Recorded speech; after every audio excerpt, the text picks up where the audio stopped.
Hey guys, today we dive headfirst into a story so wonderfully, unbelievably, exquisitely Italian. It might just redefine your understanding of historical grievances. Picture this. You're not scrolling through your phone. You're trudging through the narrow, sun-drenched alleys of a medieval city. The scent of baking bread mingling with the sharp tang of something unidentifiable from the gutter. Above you, impossibly tall, brick towers pierce the sky, monuments to civic pride and paranoia. You can almost hear the clang of a blacksmith's hammer, the distant murmur of a market, and the hushed whispers of ancient feuds, passed down through generations like prized family recipes. There's a tension in the air, thick and palpable like a storm brewing on the horizon. But instead of thunder, you hear the distant clang of a guard's armor, or perhaps the rustle of a clandestine meeting in a shadowed piazza. This isn't just history. It's a living, breathing tableau of human absurdity. You're about to witness how the flimsiest of pretexts can ignite a blaze of epic proportions, proving that humanity's capacity for escalating minor inconveniences into full-blown, incredibly silly conflicts is, in fact, an art form. Honestly, you probably won't survive the sheer, glorious ridiculousness of it all. And it all begins, as so many truly memorable stories do, with a simmering pot of resentment, stirred vigorously by rivalries older than your grandma's secret lasagna recipe. Italy's city-states, you see, weren't just neighbors. They were like a particularly high-stakes, historically inaccurate reality TV show, constantly vying for supremacy, wealth, and the bragging rights to the best olive oil. Before our fateful bucket even entered the picture, these autonomous urban powerhouses simmered with a blend of fierce independence and deep-seated grudges. You'd find yourself walking through streets where every stone seemed to whisper tales of past betrayals and present ambitions. The political landscape was less a coherent map, and more a kaleidoscope of shifting alliances and sworn enemies, often within the same city walls. You'd have the Guelphs, staunch supporters of the papacy, squaring off against the Ghibellines, who leaned towards the Holy Roman Emperor. Imagine trying to explain that family dynamic at Thanksgiving dinner. So, Uncle Enzo, are you still Ghibelline, even after that incident with the chickens? It was less about faith or empire and more about who controlled the local economy, the lucrative trade routes, or simply whose family could build the tallest, most imposing tower. And oh, the towers! If you'd been wandering through a place like Bologna, you'd have seen hundreds of them, thrusting skyward like stone fingers, each one a defiant declaration of a family's wealth and power. You built a tall tower. Your neighbor would build a taller one. It was medieval keeping up with the Joneses, only with significantly more masonry and less lawn envy. These weren't just homes. They were fortresses, status symbols, and silent, stony boasts, a quirky fringe tidbit that perfectly encapsulates the competitive spirit of the age. Many of these rivalries were so ingrained that families would literally mark their homes with symbols of their faction, like medieval gang tags, ensuring everyone knew exactly whose side they were on. You certainly wouldn't want to accidentally wear the wrong color tunic on the wrong side of town. That would be less of a fashion faux pas and more of an express ticket to a very awkward conversation, possibly involving sharp objects. The economic engines of these cities, like Florence's banking prowess or Venice's maritime dominance, fueled their ambitions and naturally their conflicts. Trade routes, river access, and control over resources were constant flashpoints. You might be innocently trying to sell your artisanal cheeses, only to find yourself caught between two heavily armed retinues arguing over the rights to a particular bridge. "Excuse me, sir, is this bridge for Guelph-approved cheeses only, or can a Ghibelline brie pass?" The atmosphere was charged, and suspicion was a common currency. Every perceived slight, every minor border skirmish, every whispered insult in a tavern could ignite a powder keg of ancient animosities. It was like living in a constant state of advanced sibling rivalry, except the siblings had armies and a penchant for dramatic declarations of war. They say Italians are passionate, but in the 14th century, that passion often translated to, "I will absolutely declare war over that look you just gave me." Or perhaps, "I think your goat insulted my honor, and now we must fight." Historians still argue whether the deep-seated animosity between these factions was truly ideological or merely a convenient banner for petty squabbles over trade routes, resources, and plain old civic pride. Was it a clash of grand philosophies, or just a really, really long-standing case of "my city is better than your city"? Whatever the underlying cause, the stage was set for something extraordinary. Imagine the tension. 1,000 tiny sparks ready to ignite a wildfire. It was a pressure cooker of ambition, pride, and generations of accumulated grievances, all simmering beneath a deceptively peaceful veneer of Renaissance art and blossoming commerce. And into this already volatile mix, a single, unassuming wooden bucket was about to make a grand, if unintentional, entrance, proving once, and for all that sometimes, the smallest objects can cast the longest shadows. You can almost feel the collective sigh of exasperation from future historians, just waiting for the next absurd trigger. Bologna's grandeur, Modena's grit. Two proud cities, Bologna and Modena, clashed over everything. You feel the humid air cling to your skin as you stand on the ancient cobblestones, the scent of fresh bread mingling with the distant clamor of a forge. To your left, the soaring, sun-baked brick towers of Bologna pierce the cerulean sky, a testament to its grandeur, a city plump with erudition and papal favor. You might even catch a glimpse of a scholar, nose deep in a parchment, oblivious to the world, or perhaps a cardinal, robes rustling, on his way to a very important, very slow lunch. Bologna, the learned city, felt its very architecture spoke of wisdom and wealth. Its university, one of the oldest in the world, churned out legal minds and philosophers, shaping the very intellectual landscape of Europe. You're practically inhaling the scent of ambition and old money here, a city that believed its preeminence was not just earned, but divinely ordained. They had the largest and most impressive public fountain, the Neptune, for crying out loud, practically shouting, "Look at us.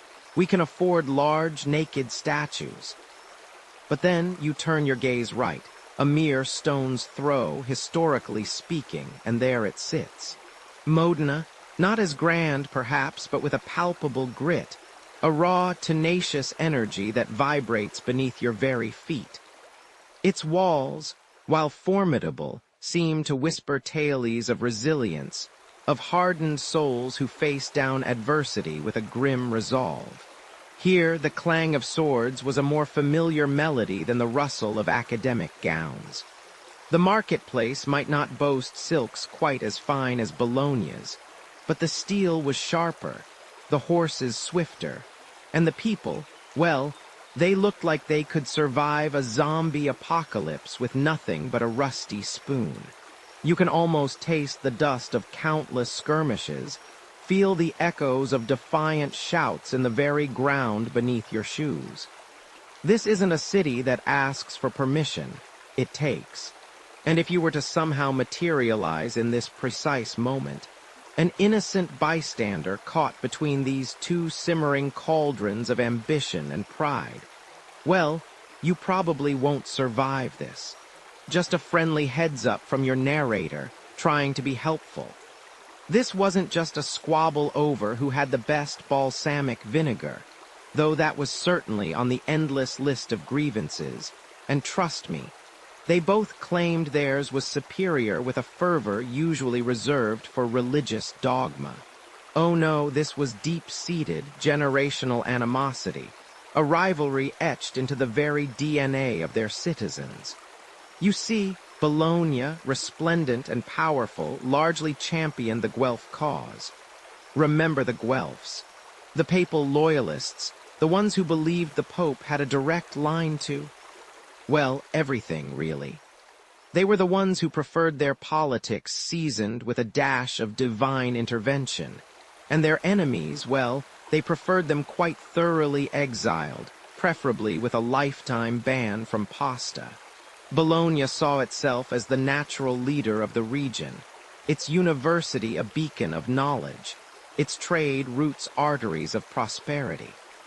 They were, in their own minds, the older, wiser sibling, perpetually exasperated by their rowdy, less refined neighbor. Modena, on the other hand, was steadfastly Ghibelline. They pledged their fealty to the Holy Roman Emperor, believing true authority flowed from the imperial crown, not a pontiff in Rome. They were the scrappy underdog, forever bristling under Bologna's perceived arrogance, their spirit forged in the fires of constant struggle against a bigger, wealthier rival. Imagine two siblings, one always getting the bigger slice of cake, the other constantly plotting how to steal it, and then perhaps hide it under their bed until it grew mold. That was Bologna and Modena, but with, more siege engines and significantly more drama. They squabbled over land, over water rights, over borders that shifted like desert sands in a windstorm. They even had arguments over who had the better bell towers.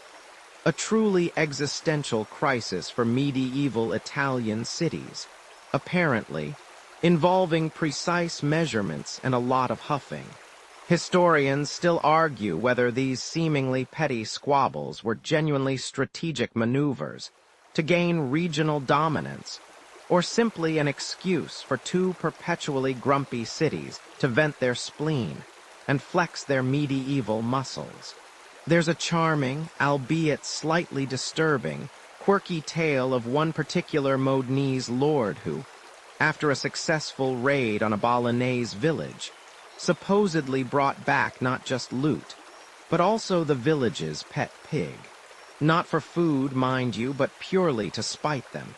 He then paraded it through the streets of Modena, draped in stolen Bolognese silks just to rub it in. Can you imagine the outrage? They took our pig, our beloved, mud-loving swine Bartholomew. It was less about the pig, and more about the audacity, the sheer, unadulterated cheek of it all. This wasn't just warfare. This was advanced-level trolling, centuries before the internet. The pig, by the way, was reportedly given a comfortable retirement, living out its days as a propaganda tool. Their animosity wasn't limited to the battlefield or the pig pen. It seeped into daily life. Bologna would often boast of its flourishing silk industry, its fine textiles, while Modena would counter with its superior cavalry and martial prowess, implying, rather strongly, that Bologna's finest silks wouldn't protect them from a well-aimed lance. You could almost hear the sniffy pronouncements from a Bolognese merchant. Oh, look at Modena, all muscles and no manners. At least we know how to properly accessorize a war. And then, from a Modenese soldier, at least we know how to use a sword, unlike some cities who only know how to count their florins and complain about their Tuscan neighbors. It was a constant verbal sparring match, underpinned by genuine political and economic tensions that had simmered for centuries, occasionally boiling over into open conflict. The Guelph-Ghibelline conflict, a mainstream historical fact that reshaped the Italian peninsula, wasn't just a political divide. It was a cultural schism that permeated every aspect of life in these city-states. Imagine your entire social fabric torn in two. Families were cleaved, neighbors became enemies, and entire towns swung allegiance based on the shifting winds of power and papal or imperial influence. For Bologna, being Guelph meant aligning with the powerful papacy, gaining access to vast wealth, diplomatic influence, and reinforcing its image as a center of learning and law, attracting scholars and merchants alike. For Modena, its Ghibelline loyalty meant a more militaristic identity, often relying on its formidable mercenary forces and strategic alliances with other imperial towns, viewing themselves as the gritty defenders of true imperial power against what they saw as papal overreach. This ideological clash meant that even a simple boundary dispute over, say, a particularly fertile patch of farmland, or the rights to a specific fishing weir in a river, could quickly escalate into a full-blown war, drawing in allies from across the peninsula, turning local squabbles into regional conflicts. They truly clashed over everything, from the most profound political philosophy to the most trivial neighborhood gossip. It was this volatile atmosphere, this simmering pot of historical grievances, economic competition, and plain old stubborn pride, that set the stage for one of history's most unexpectedly dramatic conflicts. Every petty insult, every border skirmish, every stolen pig, every sneer about the other's fashion sense, was a drop of fuel added to an already raging fire. The citizens of both Bologna and Modena lived under this constant tension, this knowledge that peace was merely a temporary ceasefire, a brief exhalation before the next inevitable clash. They knew deep down that a single spark, no matter how insignificant, could ignite an inferno that would consume them all. And sometimes, that spark came from the most unlikely of places. Sometimes it came from a simple wooden bucket, sitting quietly in a public well. You are standing on the sun-baked cobblestones of Bologna, the scent of fresh bread and something vaguely organic hanging in the air. It's a busy morning, the kind where vendors shout their wares and the rhythmic clang of the blacksmith's hammer echoes through the narrow streets. You watch a woman, her basket laden with plump, purple grapes, haggle with a merchant whose scales seem suspiciously eager to tip in his favor. This is your everyday, a tapestry of bustling life in one of Italy's most vibrant city-states.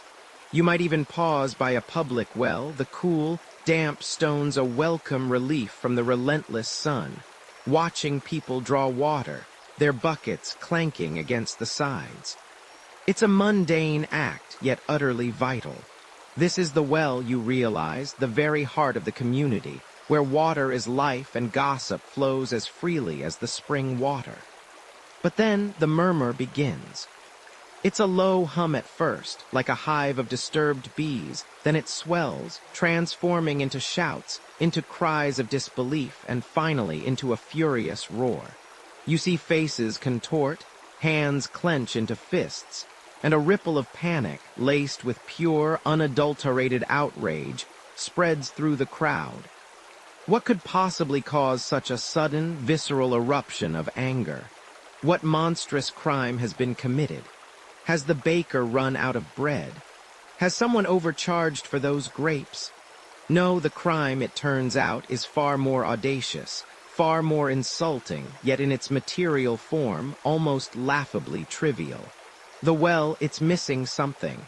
Not the water, no, the water still gleams invitingly at the bottom. But the very instrument of its extraction, the humble, unassuming wooden bucket that has served this city for generations, is gone. Vanished.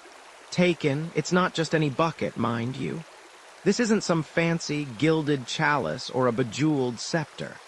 It's a workaday, well-worn wooden bucket, probably dented and scratched, its iron bands showing signs of rust, its rope frayed from countless descents into the cool depths. A common bucket, perhaps used to water livestock, to wash clothes, to quench a thirst, or even to put out a small fire. You could probably find a dozen just like it in any ordinary town. Yet its absence, discovered in the pre-dawn light, has ignited a firestorm. This isn't about the intrinsic value of the bucket, which was next to nothing. This is about the brazenness, the sheer audacity of the act. Because this wasn't an accidental loss, nor a simple theft by a desperate pauper. Oh no, this was a statement. A deliberate, mocking taunt delivered by the hands of Bologna's fiercest rival, the Modenese. Under the cover of night, a small contingent of Modenese soldiers, perhaps feeling a little too full of themselves after a successful skirmish. You know, the kind of skirmish you probably wouldn't survive if you were actually there. Dodging rusty swords and worse hygiene had slipped into Bolognese territory, performed their petty, symbolic raid, and retreated into the darkness, bucket in hand, chuckling all the way back to Modena. Imagine the scene. A handful of dusty, tired soldiers, their faces smudged with soot and mischief, parading this wooden trophy through the streets of Modena, holding it aloft like it was the Holy Grail itself. The Modenese, already bristling with that enduring Ghibelline spirit, probably saw it as the ultimate prank, a testament to their wit and daring. It was a physical manifestation of their disdain for Bologna, a sign that they could pluck even the most basic necessities right from under the Bolognese nose. And you can bet the folks in Modena, already feeling pretty good about themselves after some recent military successes, would have cheered, perhaps even toasted to the valiant bucket nappers. It was a moment of pure, unadulterated Modenese glee. Back in Bologna, however, glee was in short supply. The city, known for its intellectual prowess and grand university, remember Bologna, the one that gave us the modern university structure, found itself in a state of righteous indignation. This wasn't just a bucket, it was an affront. It was a challenge. It was the straw that broke the camel's back of centuries of simmering resentment.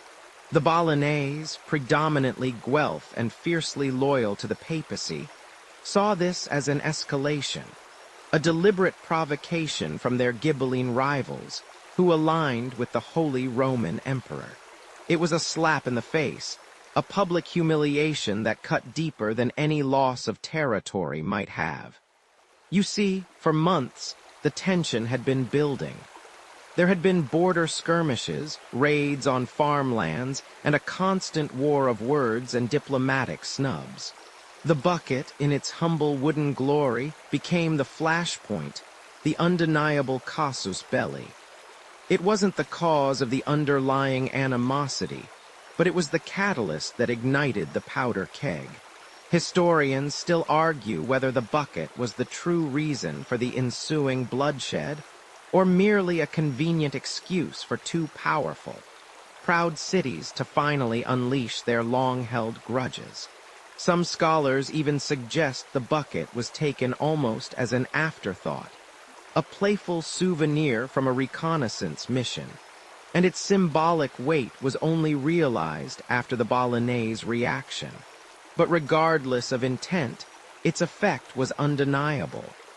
The city gates of Bologna, usually bustling with merchants and scholars, now saw a different kind of movement. Messengers rode furiously, trumpets blared, and the call to arms echoed through the arcades.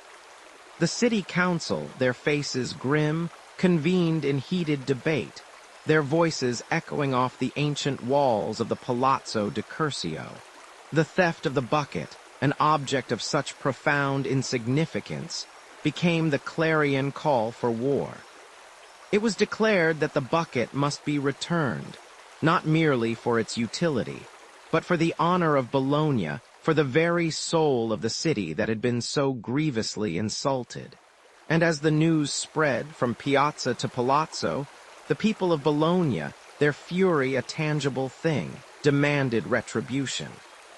A simple wooden bucket, now elevated to an emblem of municipal pride, was about to spark one of the most peculiar, yet utterly devastating, conflicts in medieval Italian history.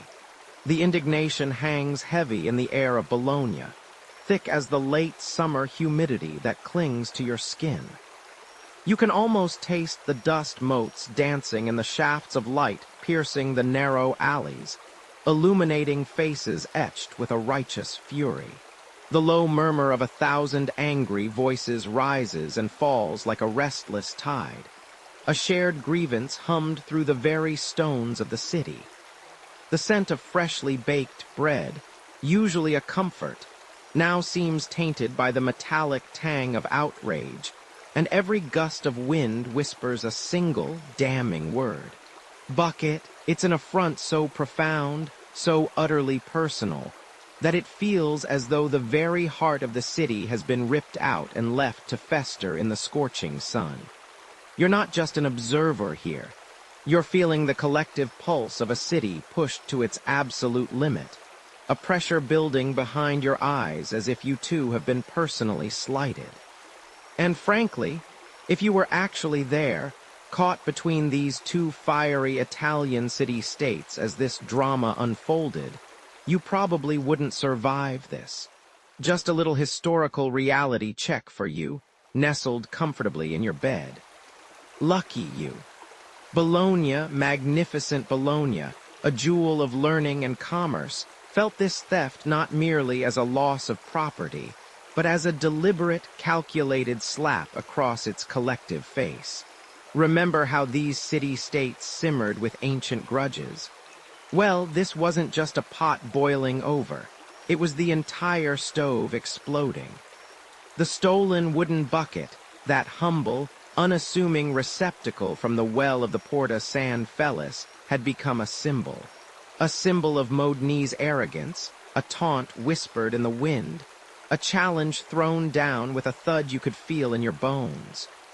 The Bolognese leadership, their scarlet robes perhaps feeling a little tighter than usual, knew they couldn't let this stand. You can imagine the council meetings, the impassioned speeches, the banging of fists on polished tables. There would have been calls for swift reprisal, for immediate military action. But cooler heads, at least initially, prevailed. Diplomacy, they reasoned, must be tried first. After all, you don't declare war over a bucket without at least asking nicely for it back, do you? Though, judging by the history of human conflict, sometimes you absolutely do. Just ask the guy who started a fight because someone looked at his pigeon funny. Spoiler, that also happened, though probably not over a bucket. So, formal demands were drafted. Messengers, likely puffing out their chests and trying to look terribly important, were dispatched to Modena. The message was clear, stern, and steeped in a palpable sense of injured pride. Return the bucket. Return the bucket, and perhaps, just perhaps, this indignity could be smoothed over. This was Bologna extending a diplomatic olive branch, albeit one clutched in a very white-knuckled fist. It was a moment of mainstream historical fact, illustrating the often surprisingly formal, and often equally absurd precursors to medieval warfare. They were, in essence, trying to follow the proper channels, even when dealing with something so utterly trivial on the surface. But Modena, scrappy, tenacious Modena, had no intention of obliging. They hadn't just taken the bucket, they had done so with a deliberate intent to provoke. This wasn't some opportunistic grab by a random Modenese soldier on a lark. Oh no, this was a carefully orchestrated act of defiance. Imagine the Modenese reaction to the Bolognese envoys. Smirks, perhaps even outright guffaws.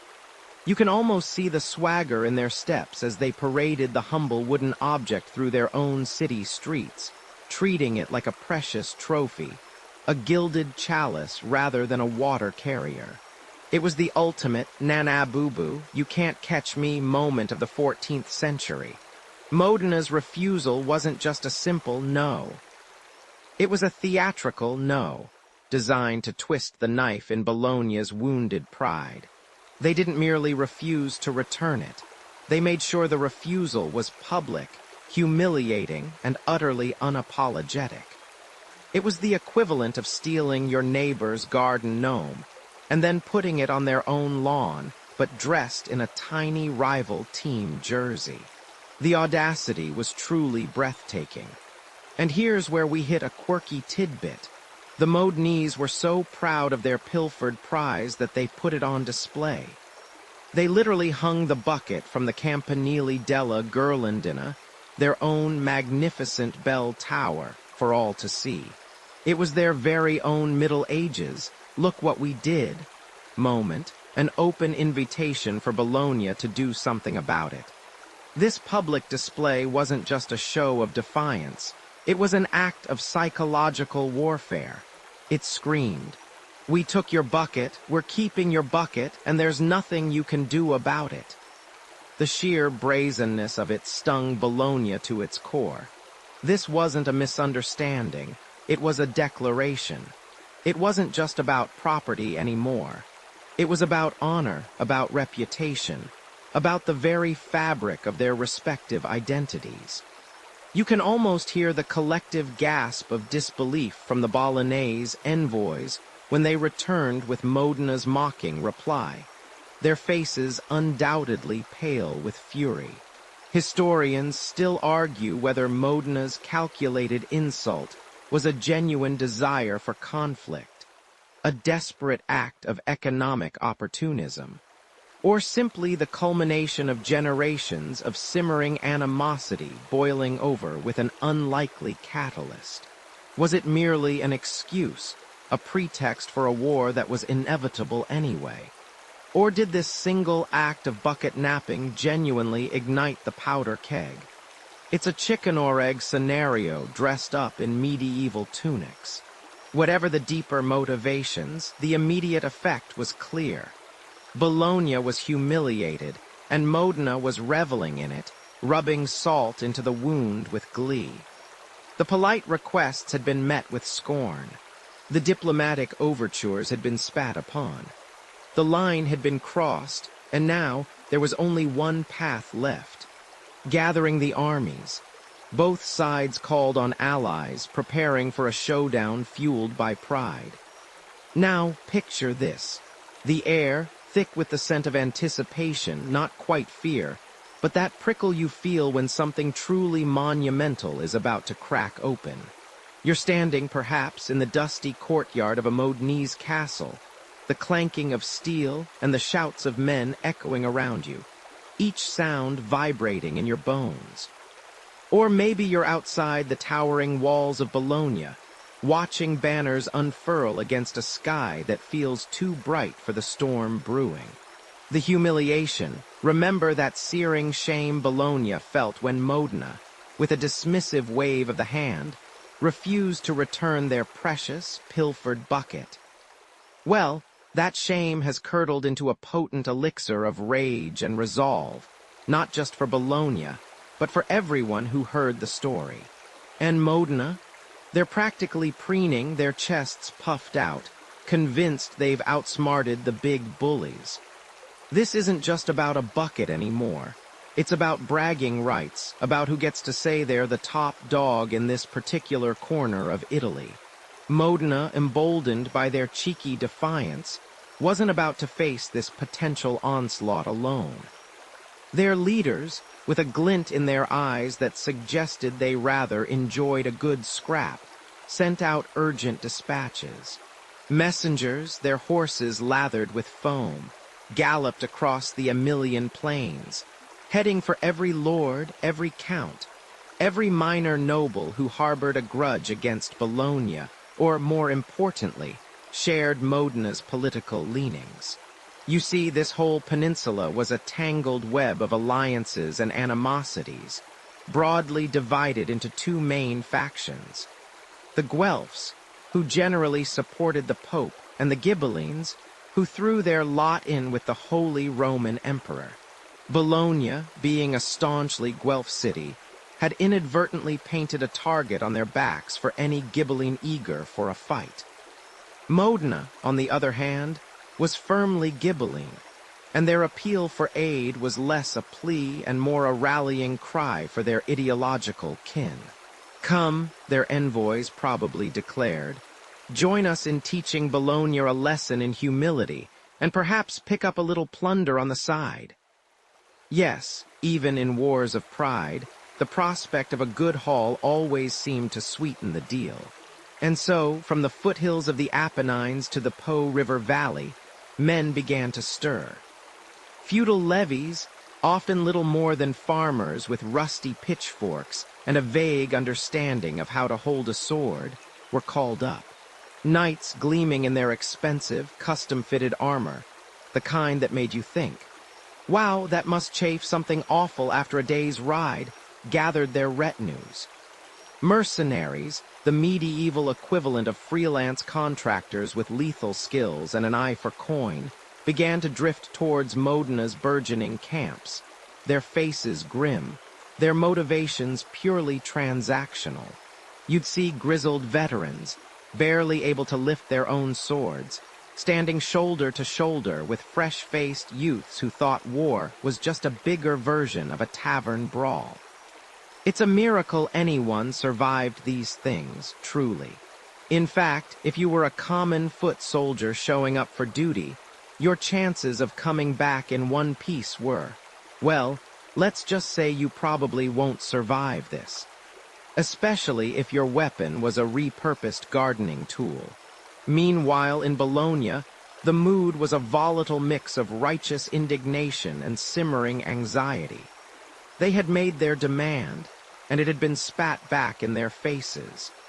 The insult of the stolen bucket had festered, and now the talk was of nothing less than a full-scale invasion. Bologna, a powerful and wealthy city, prided itself on its independence and its robust Guelph affiliations.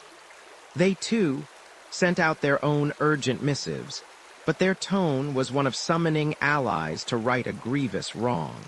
"The Modenese," their messengers would likely declare, "have committed an act of unparalleled audacity. They have stolen our property, mocked our honor, and now they dare to defy us. Join us, good Guelphs, in restoring order and proving that Bologna is not to be trifled with." They appealed to their fellow Guelph cities, their political allies, and any lord who valued stability over petty squabbles. Though let's be honest, in medieval Italy, stability was often just a temporary pause between one petty squabble and the next. The response to Bologna's call was equally impressive, swelling their ranks with men from Florence, Parma, and even smaller towns like Cento and Pieve di Cento, all eager to lend their weight to the Guelph cause. You could practically hear the ground tremble under the marching feet, the distant thrum of thousands of men, some eager for battle, others merely obligated. This was less a precision military operation and more a chaotic, organic expansion. Each city, each lord, brought their own fighting men, their own particular brand of weaponry, and often their own tactical ideas, which historians still argue whether this disunity ultimately hampered their overall strategic effectiveness. It was a motley collection, unified only by the shared belief that Modena had gone too far. You might even spot a few monks, perhaps a bit out of shape, offering spiritual support, and one assumes hoping to avoid direct combat.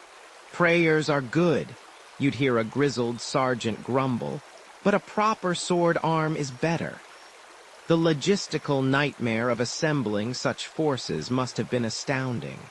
Feeding thousands of men, stabling their horses, ensuring a steady supply of arrows, spears, and even mundane things like bandages and fresh water. It was a monumental undertaking. Mainstream historical fact: medieval armies rarely campaigned for long periods because the logistics of supplying them were incredibly challenging. Sustained warfare often depended on raiding and living off the land, which naturally devastated the areas they passed through. Imagine the sheer amount of bread needed, the rivers of wine, the mountains of dried meat. It's enough to make a modern logistics expert weep. And remember, sanitation wasn't exactly their strong suit back then, so you can imagine the aroma wafting from these impromptu tent cities. Forget the scent of glory. It was more like the scent of unwashed bodies and unemptied latrines. It probably made the bucket seem even more precious by comparison, as at least it was a container for water, not for other things. As the days turned into weeks, the plains between Modena and Bologna transformed into staging grounds. Camps sprawled across the landscape, dotted with thousands of canvas tents, cooking fires sending plumes of smoke into the autumn sky, and the constant hum of human activity. Blacksmiths hammered out new arrowheads and repaired dented armor. Quartermasters, likely tearing their hair out, tried to keep track of provisions. Commanders, perched on horseback or poring over crude maps, discussed battle plans, their voices low and serious, punctuated by the clinking of tankards in the evenings. The air was charged, thick with the weight of impending conflict. Everyone knew what was coming. It wasn't just a skirmish. It was going to be a proper showdown, a clash of wills, a battle for regional supremacy, all triggered by a single, humble wooden bucket. The stage was set, the actors assembled, and the curtain was about to rise on a very, very unusual war. You trudge, a tiny cog in a colossal, clanking machine of humanity, dust coating your tongue like a second skin. The sun, a relentless eye in the pale Italian sky, beats down on the thousands of heads stretching before and behind you. A river of determined, if somewhat grumbling, flesh flowing towards Zappolino.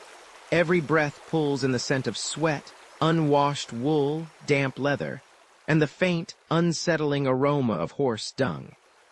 It's a symphony of discomfort, punctuated by the rhythmic thud of countless boots on dry earth, the metallic whisper of armor, and the occasional, sharp command lost in the vastness of the throng. You're not just a soldier. You're a single atom in a human avalanche, propelled by the twin forces of civic pride and a rather stubborn wooden bucket. Remember that bucket? The one that dared to be stolen. Well, this, my friend, is where its journey truly ignites. Your feet ache, a constant, dull throb that vibrates up your calves. Every step is a testament to grim endurance. Around you, the sheer variety of this medieval fighting force is a bizarre tapestry. There are the knights, of course, the glitterati of medieval warfare, their steel gleaming, or perhaps, more realistically, rather grimy by now, perched atop destriers that snort and stomp, their powerful flanks rippling. They look impressive, certainly, like walking iron statues. But you can't help but notice the occasional squirm as a particularly well-armored knight tries to adjust a chafing plate. Not quite the heroic posture you see in the illuminated manuscripts, is it? More like a very uncomfortable, very expensive tin can on legs. Then there are the foot soldiers like yourself, some armed with long spears, others with the fearsome halberd. A truly versatile weapon, part axe, part spear, part good luck getting past this.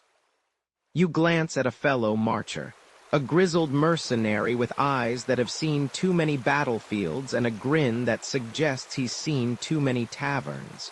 He offers a grunt of solidarity. These are the backbone, the anonymous heroes, or perhaps, depending on the outcome, the anonymous cannon fodder of this grand spectacle. And let's be real, if you caught a bad cough out here, or perhaps just a nasty splinter, you probably wouldn't survive this march, let alone the battle. Medieval medicine, bless its well-meaning but ultimately futile heart, wasn't exactly known for its miraculous cures. Your best bet for survival is probably just to not get hit. Simple, right? The air vibrates with the murmur of 1,000 conversations, prayers, and nervous jokes. The clatter of camp followers, the bleating of supply animals, the distant, reedy tune of a fife trying to keep spirits up. It all blends into a pervasive hum that somehow feels both deafening and strangely soothing. You notice the dust devils dancing across the fields beside the column, mirroring the swirling anxieties in your own gut. It's an odd thought, but you realize that despite the grim purpose, there's a certain efficiency to this chaos. This wasn't some haphazard gathering. It was a well-organized, albeit slow, movement of massive forces. Mainstream historical fact alert. For the 14th century, the scale of the armies converging for the Battle of Zappolina was truly immense, with estimates ranging from 30,000 to 40,000 combatants on both sides. A remarkable feat of logistical coordination for the era. It wasn't just a skirmish, it was a bona fide medieval megastrike. As you pass through a small, abandoned hamlet, the silence is stark, a chilling counterpoint to the endless noise of the army.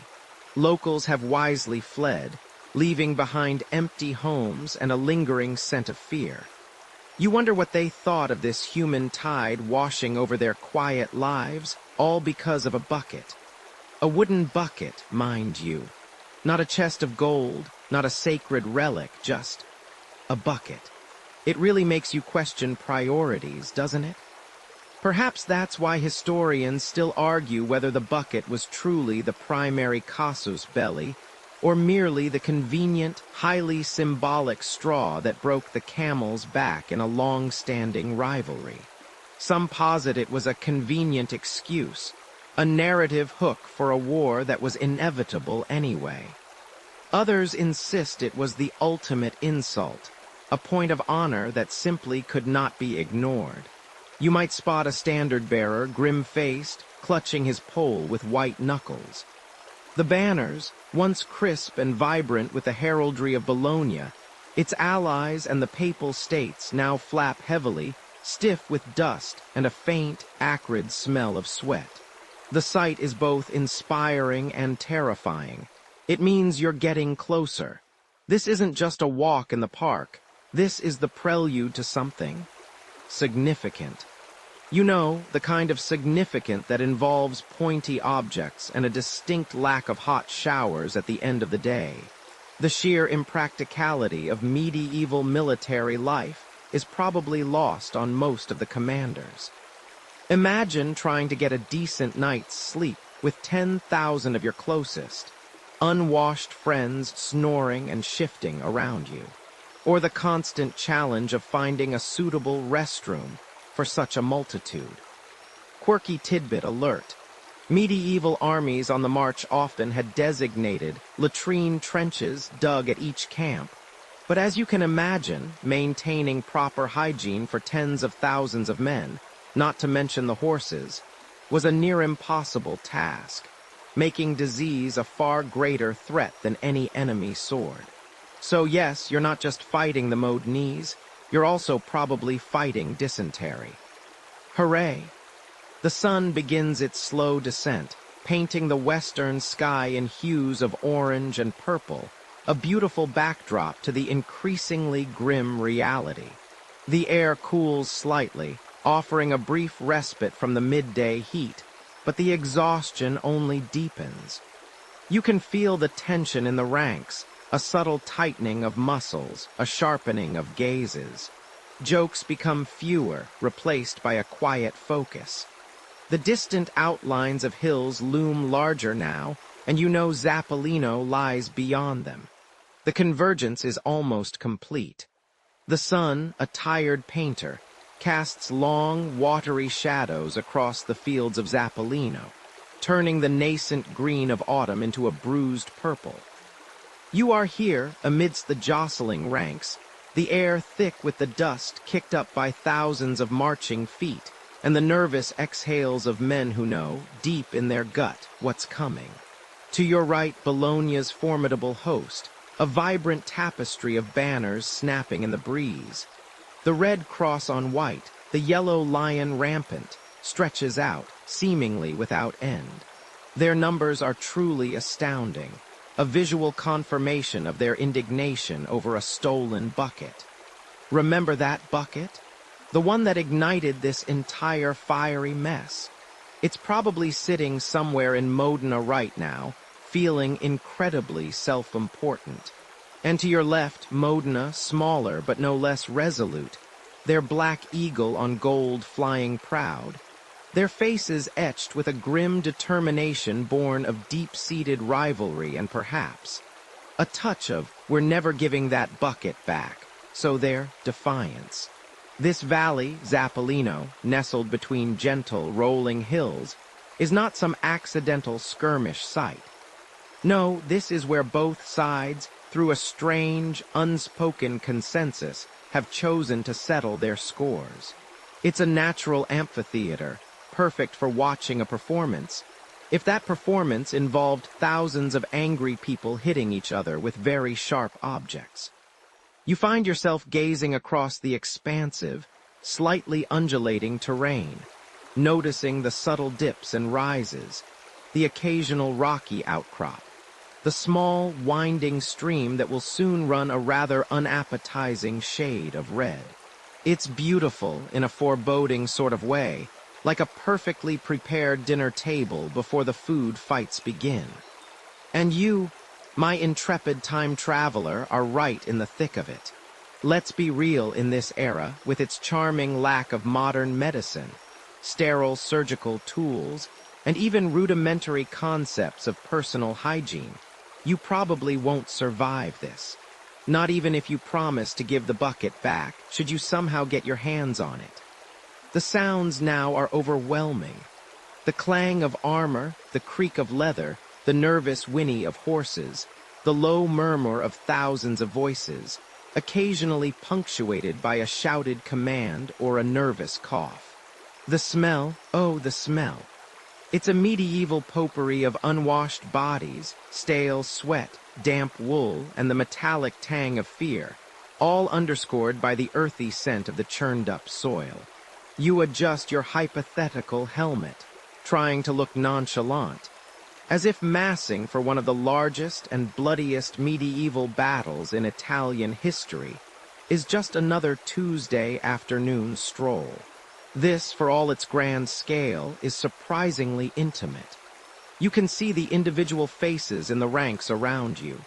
Young men, barely out of their teens, their eyes wide with a mix of terror and bravado. Grizzled veterans, their faces scarred by previous encounters, their movements slow but deliberate. This is where a mainstream historical fact truly sinks in. The Battle of Zappolino, which is about to unfold, was not a minor border skirmish. It was, in fact, one of the largest pitched battles between Italian city-states during the entire medieval period, involving upwards of 30,000 combatants on both sides. Think about that for a second. 30,000 people, all gathered in this relatively small valley, poised to unleash a hurricane of steel and fury, largely because someone swiped a water container. You'd think they'd just buy a new bucket, wouldn't you? Or maybe offer a very polite please and thank you instead of, a full-scale war. But no, pride, as it often does, dictated a far more dramatic and significantly messier solution. And here's a quirky tidbit to chew on.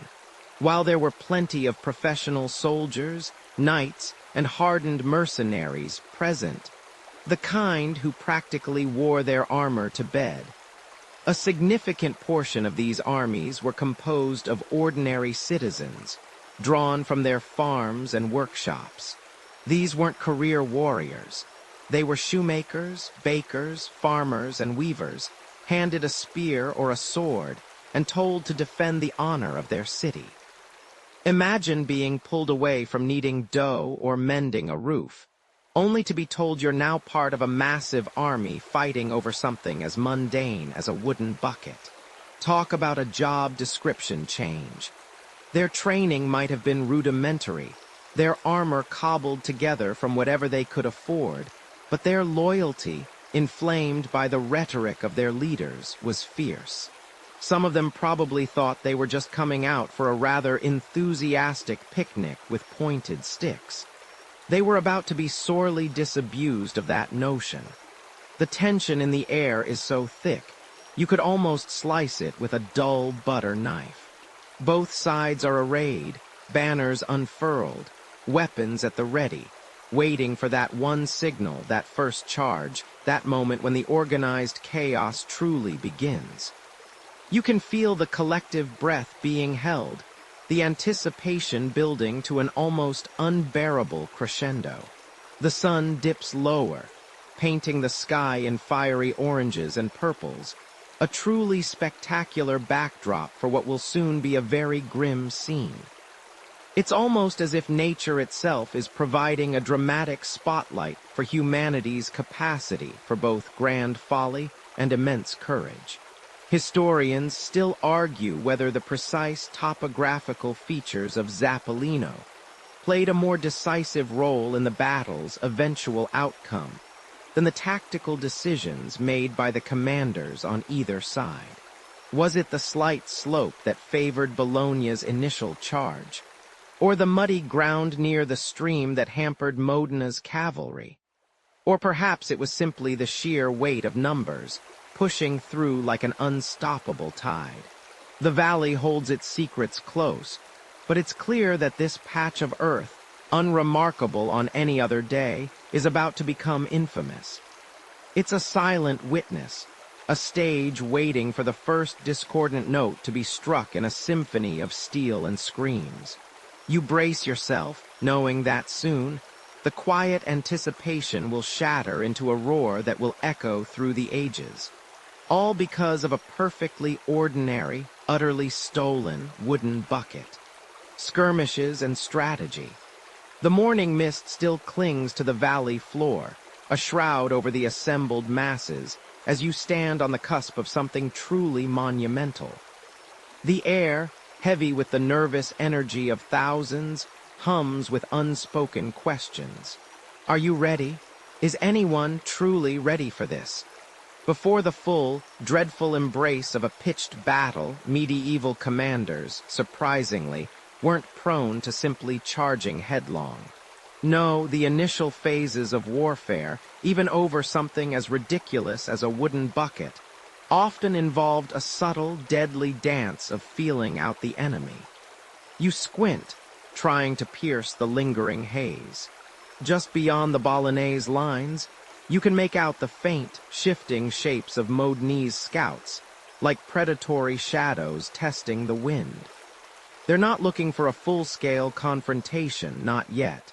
This is about probing, about gathering intelligence, about trying to find the cracks in the armor before the real blows are exchanged. Imagine it. Tiny skirmishes breaking out on the flanks, small groups of skirmishers, often light cavalry or archers, darting forward, unleashing volleys of arrows, then retreating before the heavier infantry can even lumber into position. You hear the sharp, distinct thwip of arrows cutting through the damp air, followed by the dull thud of impact, sometimes a cry. It's a distant, unsettling symphony, a prelude to the main act. If you were actually here, squashed in the middle of this medieval mosh pit, you'd probably be more worried about your bladder than your lineage. And let's be honest, you probably wouldn't survive this opening act. Back at the Bolognese command tent, which smells faintly of stale wine and nervous sweat, the atmosphere is thick with a different kind of tension.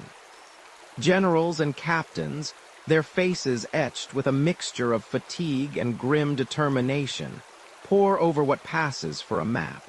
It's less a precise cartographic marvel and more a rough sketch of the Zappolino Valley, perhaps drawn in charcoal on a stretched piece of parchment. They stab at it with blunt fingers, pointing to the high ground, the marshy lowlands, the narrow pathways. "We send a feint here," one might declare, tracing a line with a grimy nail. "Draw their attention, then strike hard on the left flank." Another, perhaps a veteran mercenary captain whose eyes have seen too many dawns break over battlefields, might grumble, "Too predictable. They expect that. Better to consolidate our positions, make them come to us." This is where the strategy happens, not with grand, sweeping maneuvers that look good in history books, but with pragmatic, often desperate decisions based on incomplete information and the unpredictable chaos of human nature.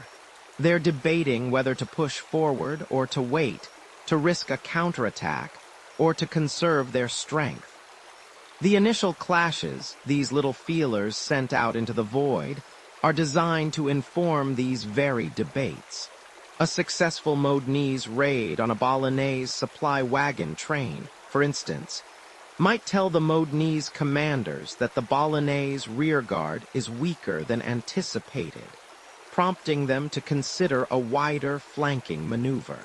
Conversely, a sharp repulse of a Bolognese cavalry scout party could indicate well-placed Modenese archers, forcing the Bolognese to rethink a frontal assault.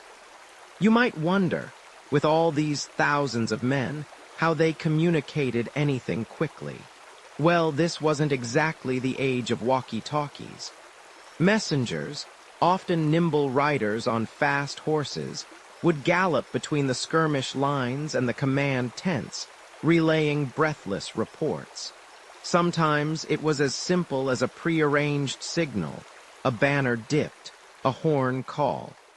It's quaint almost in its inefficiency, but it was all they had. And it's this very clunkiness of communication that often added to the fog of war, leading to misunderstandings and missed opportunities. One mainstream historical fact to consider: medieval armies, especially those composed of city-state militias and hired mercenaries, often had very distinct components. You wouldn't just see a homogeneous blob of soldiers. Instead, you'd have heavily armored knights, often from noble families, forming the powerful shock cavalry. Then came the professional mercenary companies, perhaps Swiss pikemen famous for their disciplined formations, or English longbowmen renowned for their deadly accuracy. And finally, the bulk of the army might be made up of urban militia, ordinary citizens called to arms, who varied wildly in training and equipment. It was a complex, often unruly, mix, and coordinating them in these early skirmishes was a challenge unto itself. Imagine trying to get a bunch of enthusiastic but untrained bakers to cooperate with seasoned killers who'd fought in a dozen wars. It was like herding very heavily armed cats, only the cats could also accidentally stab you. A quirky, almost unbelievable tidbit from this period involves the use of so-called caraxi. These were massive, ox-drawn wagons, essentially mobile altars or shrines, carrying the city's standard, often featuring a crucifix. They served as a rallying point for the troops, a symbol of civic pride and religious devotion.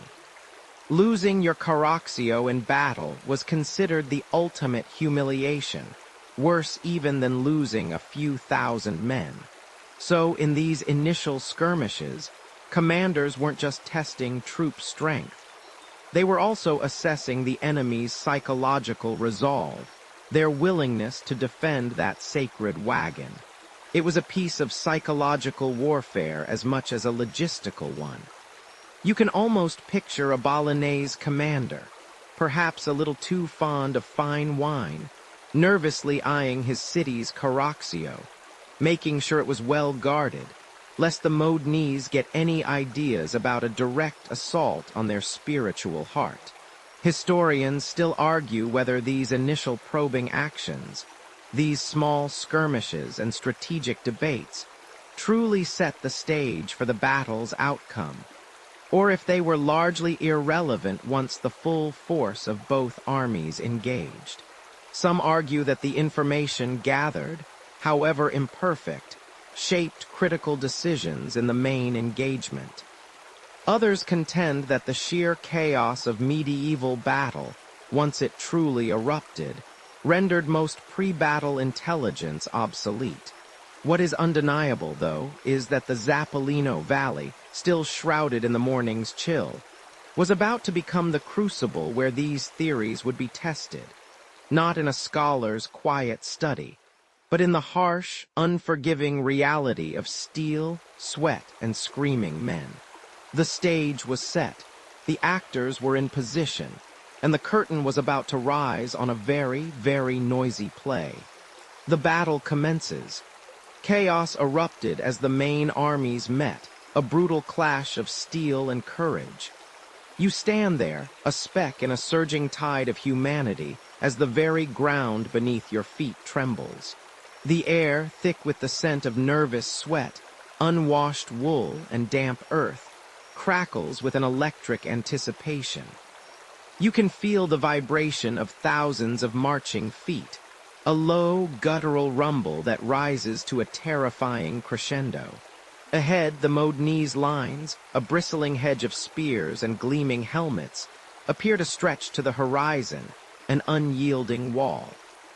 Behind you, Bologna's formidable forces, a swirling mass of banners and determined faces, press forward, a surging tide of raw aggression. This isn't some polite jousting tournament, my friend.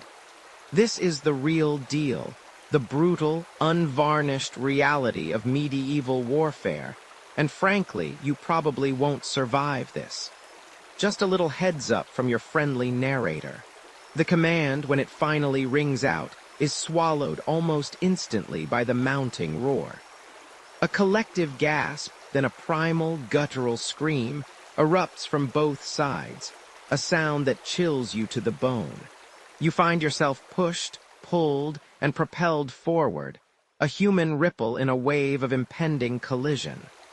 The distance between you and the enemy collapses with horrifying speed. You can make out individual faces now, grim, determined, or wide-eyed with terror, just like your own.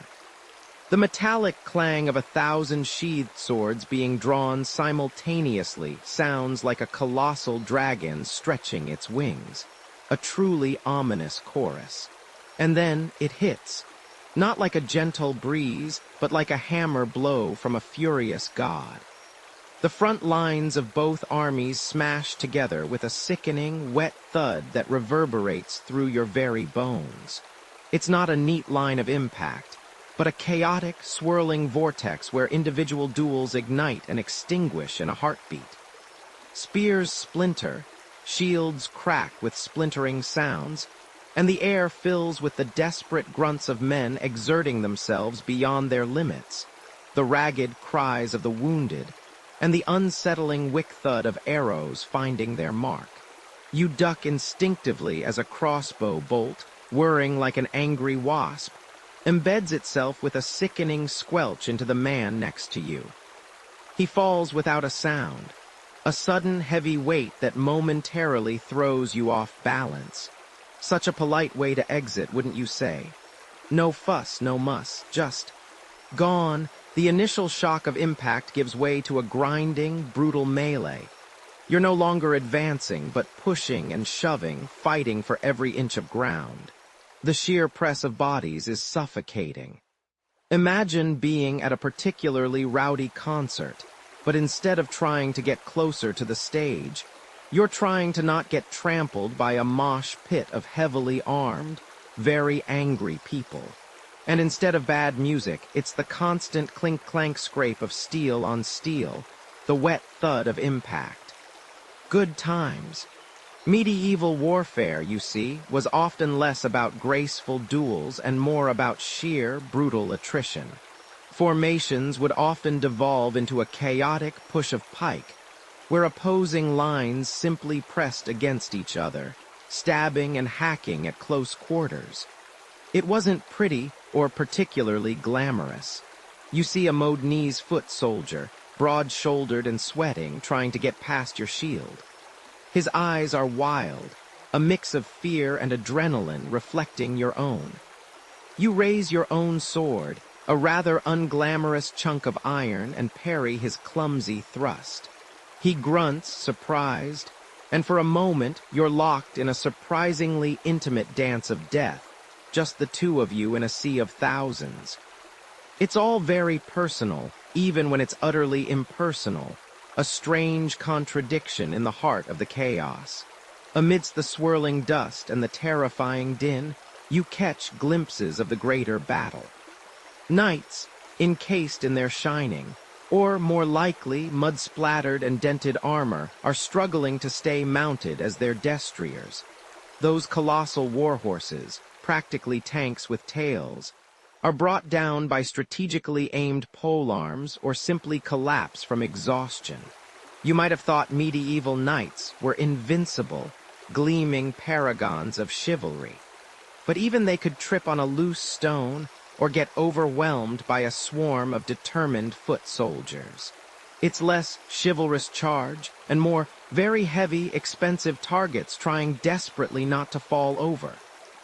A mainstream historical fact here is that despite their iconic status, knights often dismounted to fight on foot during prolonged melees, recognizing the vulnerability of their steeds and the greater stability on the ground in such dense engagements. A rather quirky tidbit from medieval battles, especially those involving city-states like Bologna and Modena, is the sheer variety of personal heraldry and identifying marks. While major lords had their established coats of arms, common soldiers, and even some lesser knights, would often adorn their shields and tunics with incredibly personal, sometimes even humorous, symbols. You might see a butcher with a cleaver on his shield, or a baker with a pretzel. Imagine fighting for your life, and the guy trying to stab you has a rather jaunty drawing of a chicken on his chest. It certainly adds a unique, almost surreal flavor to the grim carnage. The sun, now climbing higher, beats down relentlessly. You're already soaked in sweat, and your muscles ache with an intensity that promises even worse tomorrow, assuming there is a tomorrow for you. The sheer physical exertion required to wield even a basic shield and sword for more than a few minutes is immense. This isn't a sport where you tag out. This is a marathon of misery, a grim test of endurance. You remember those warm, leisurely days back in Bologna, perhaps dreaming of that very bucket, yes.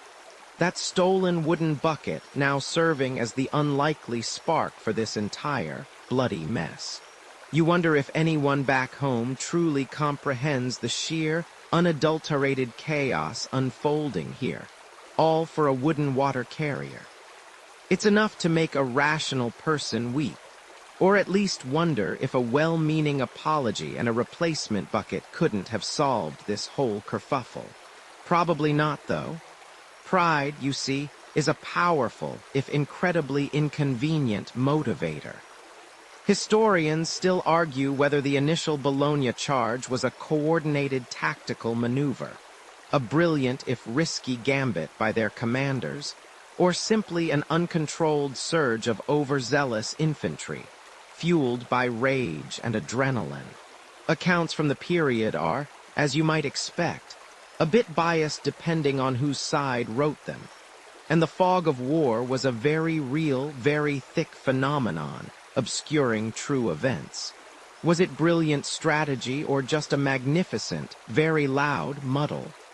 The truth, as ever, is probably somewhere in between, lost forever in the dust and the clang of steel. You find yourself in a tight knot of your comrades, pushing against a similar knot of Modenese, a brutal, slow-motion wrestling match with lethal consequences.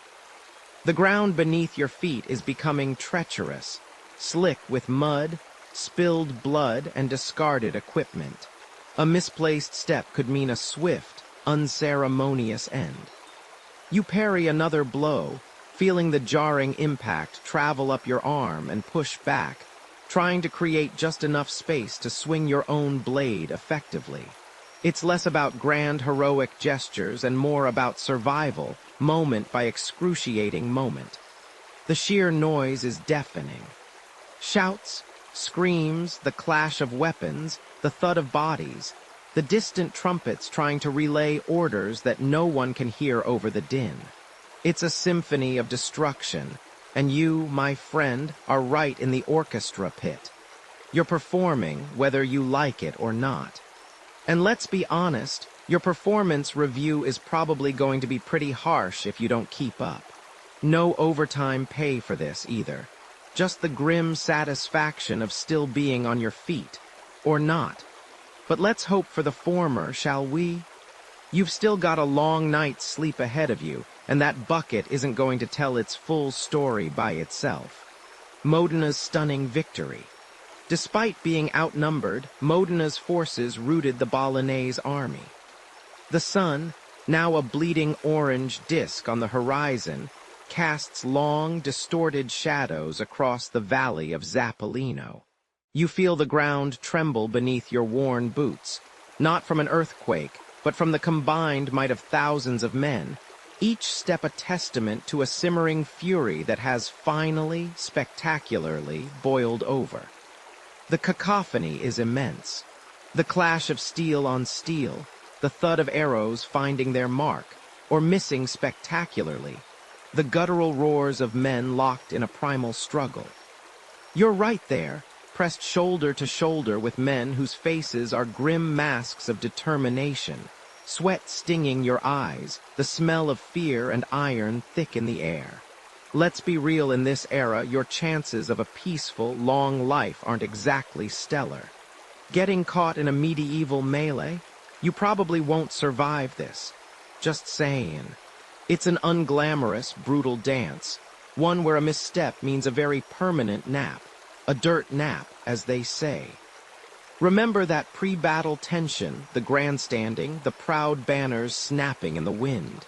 All that has dissolved into a raw, desperate fight for survival. The Bolognese, with their larger numbers, had initially surged forward, confident in their numerical superiority. You can almost feel their initial swagger, that sense of "we've got this" permeating their ranks, a collective chest puffing that seemed impenetrable. But something shifted. A subtle, almost imperceptible change in the tide. It started not with a grand trumpet call from the Modenese side, but with a ripple, a falter in the Bolognese lines, a moment of hesitation that quickly became a crack. The Modenese, though fewer in number, fought with a ferocious desperation, a zeal born of feelings slighted for so long. They weren't just fighting for a bucket, or even for honor in the abstract.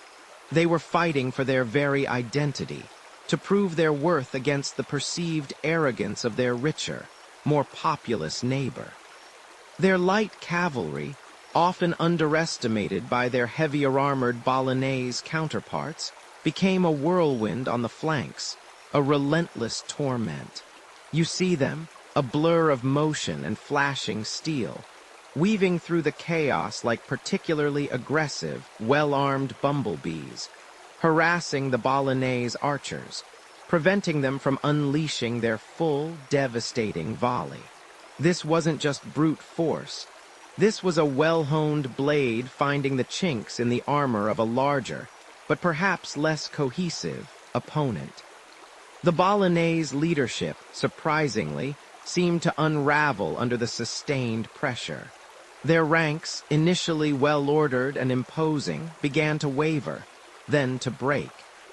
It's almost comical, if it weren't so tragic, how quickly a seemingly superior force can crumble when conviction falters, when the chain of command begins to fray. You remember all that talk of their grandeur, their civic pride, their supposed invincibility. It seems to have evaporated faster than a puddle in the scorching summer sun. Historians still argue whether this swift and devastating collapse was purely due to Modenese tactical genius. For they certainly fought with skill and determination, or if internal bickering and a lack of unified command within the Bolognese ranks played a more significant role in their collapse. Perhaps it was a bit of both, a perfect storm of Modenese grit meeting Bolognese disarray, creating an unrecoverable spiral. The true turning point wasn't a single heroic act, though individual acts of bravery were certainly abundant on both sides. Instead, it was a cascade of small failures on the Bolognese side, exploited mercilessly by the Modenese. Their infantry, pushing with renewed vigor, began to carve a path through the increasingly disorganized Bolognese lines. You hear the shouts of the Modenese commanders, sharp and clear amidst the fading din of the general engagement, urging their men forward, smelling victory like a hungry wolf smells fresh blood. The Bolognese, caught between a relentless Modenese push and their own dissolving formations, started to flee. Not a strategic retreat, mind you, the kind where you gracefully withdraw to fight another day, but a full-blown, every-man-for-himself scramble for the hills, or anywhere that wasn't the battlefield. Imagine trying to explain that to your grandkids. Yes, little Timmy, your great-great-great-grandpappy ran faster than a gazelle with a cheetah on its tail, and the cheetah was also armed with a sword. The rout was absolute. The battlefield, moments ago a swirling maelstrom of organized violence, transformed into a chaotic dash for safety, a scene of desperate flight. Bolognese soldiers, weighed down by their heavy armor, stumbled and fell, becoming easy prey for the pursuing Modenese. The victors pursued them relentlessly, all the way to the very gates of Bologna itself. It wasn't just a victory, it was a humiliation. A thorough, undeniable, slap-in-the-face humiliation that would sting for generations. The Modenese even managed to capture some of Bologna's most prominent citizens, high-ranking nobles and officials who, moments before, had been so sure of their triumph. Talk about a really, really bad day at the office, complete with forced overtime and a significant pay cut. One particular quirky tidbit from the immediate aftermath, a final twist of the knife, if you will. The Modenese, in their pursuit, didn't just chase the fleeing Bolognese. They managed to cut off the city's main water supply lines for a time, adding thirst to the sting of defeat. Imagine you've just lost a major battle, you're tired, you're scared, your pride is shattered, and now you can't even get a decent drink of water. It's like kicking someone when they're down, then politely asking them if they're thirsty. And when they say yes, you shrug and say, "Too bad, so sad, maybe next time bring your own reusable water bottle." A truly masterful display of psychological warfare, or just a very practical way to make life even more miserable for your defeated enemies. The sheer scale of the Bolognese defeat was staggering. Contemporary accounts from the time, though perhaps exaggerated for dramatic effect by the victors, speak of thousands of casualties and prisoners. The proud army that had marched to Zappolino with such bravado and confidence was shattered, its morale utterly broken. And all because of a wooden bucket. You'd think by now they might have just coughed up the bucket, right? Maybe offered a whole set of buckets, a Bucket of the Month club, anything to avoid this level of public embarrassment. But no, pride, as it often does, cost them dearly, perhaps more than they could have ever imagined. The Modenese, on the other hand, were jubilant. Their underdog status had been shed, replaced by the mantle of triumphant warriors. Their city, once scoffed at and perhaps even pitied by some, now basked in the glow of an unexpected and utterly decisive victory. They had not only defended their honor, but had inflicted a crushing blow on their longtime rival. The stories of their bravery, their tenacity, and their tactical acumen would be sung in taverns, and whispered in homes for generations to come. And the bucket, oh, the bucket. It was no longer just a humble water container. It was a symbol, a trophy, the ultimate mic drop in a centuries-long rivalry. It had witnessed the clash of empires, well, city-states, which is practically the same thing on a smaller, more concentrated, but equally passionate scale, and had come out the ultimate victor, ironically by being the very reason for someone else's utter defeat. It was an object lesson in how quickly things can escalate from a petty squabble to a full-blown, messy, and devastating war. And now, as the last rays of sunlight fade, the valley of Zappolino is left to the echoes of victory cries and the hushed, pained sounds of the wounded. The defeated Bolognese, you see them, a torrent of panic, a human tide breaking against the Modenese rock, now surging in full, desperate retreat. Their once-proud formation shatters, each man for himself, a desperate scramble for survival through the chaotic, dust-choked fields. You're elbowing through a cacophony of shouts, the clang of discarded armor, and the horrifying screams of those less fortunate, less fast, less lucky. This isn't a strategic withdrawal. This is a rout, pure and unadulterated, a stampede of fear. The ground beneath your feet is churned into a muddy, bloody mess, a testament to the thousands who just moments ago believed they were marching to glory.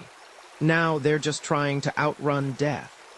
The Modenese cavalry, like a pack of wolves, are nipping at their heels, cutting down stragglers, their lances finding easy targets in the mass of fleeing bodies.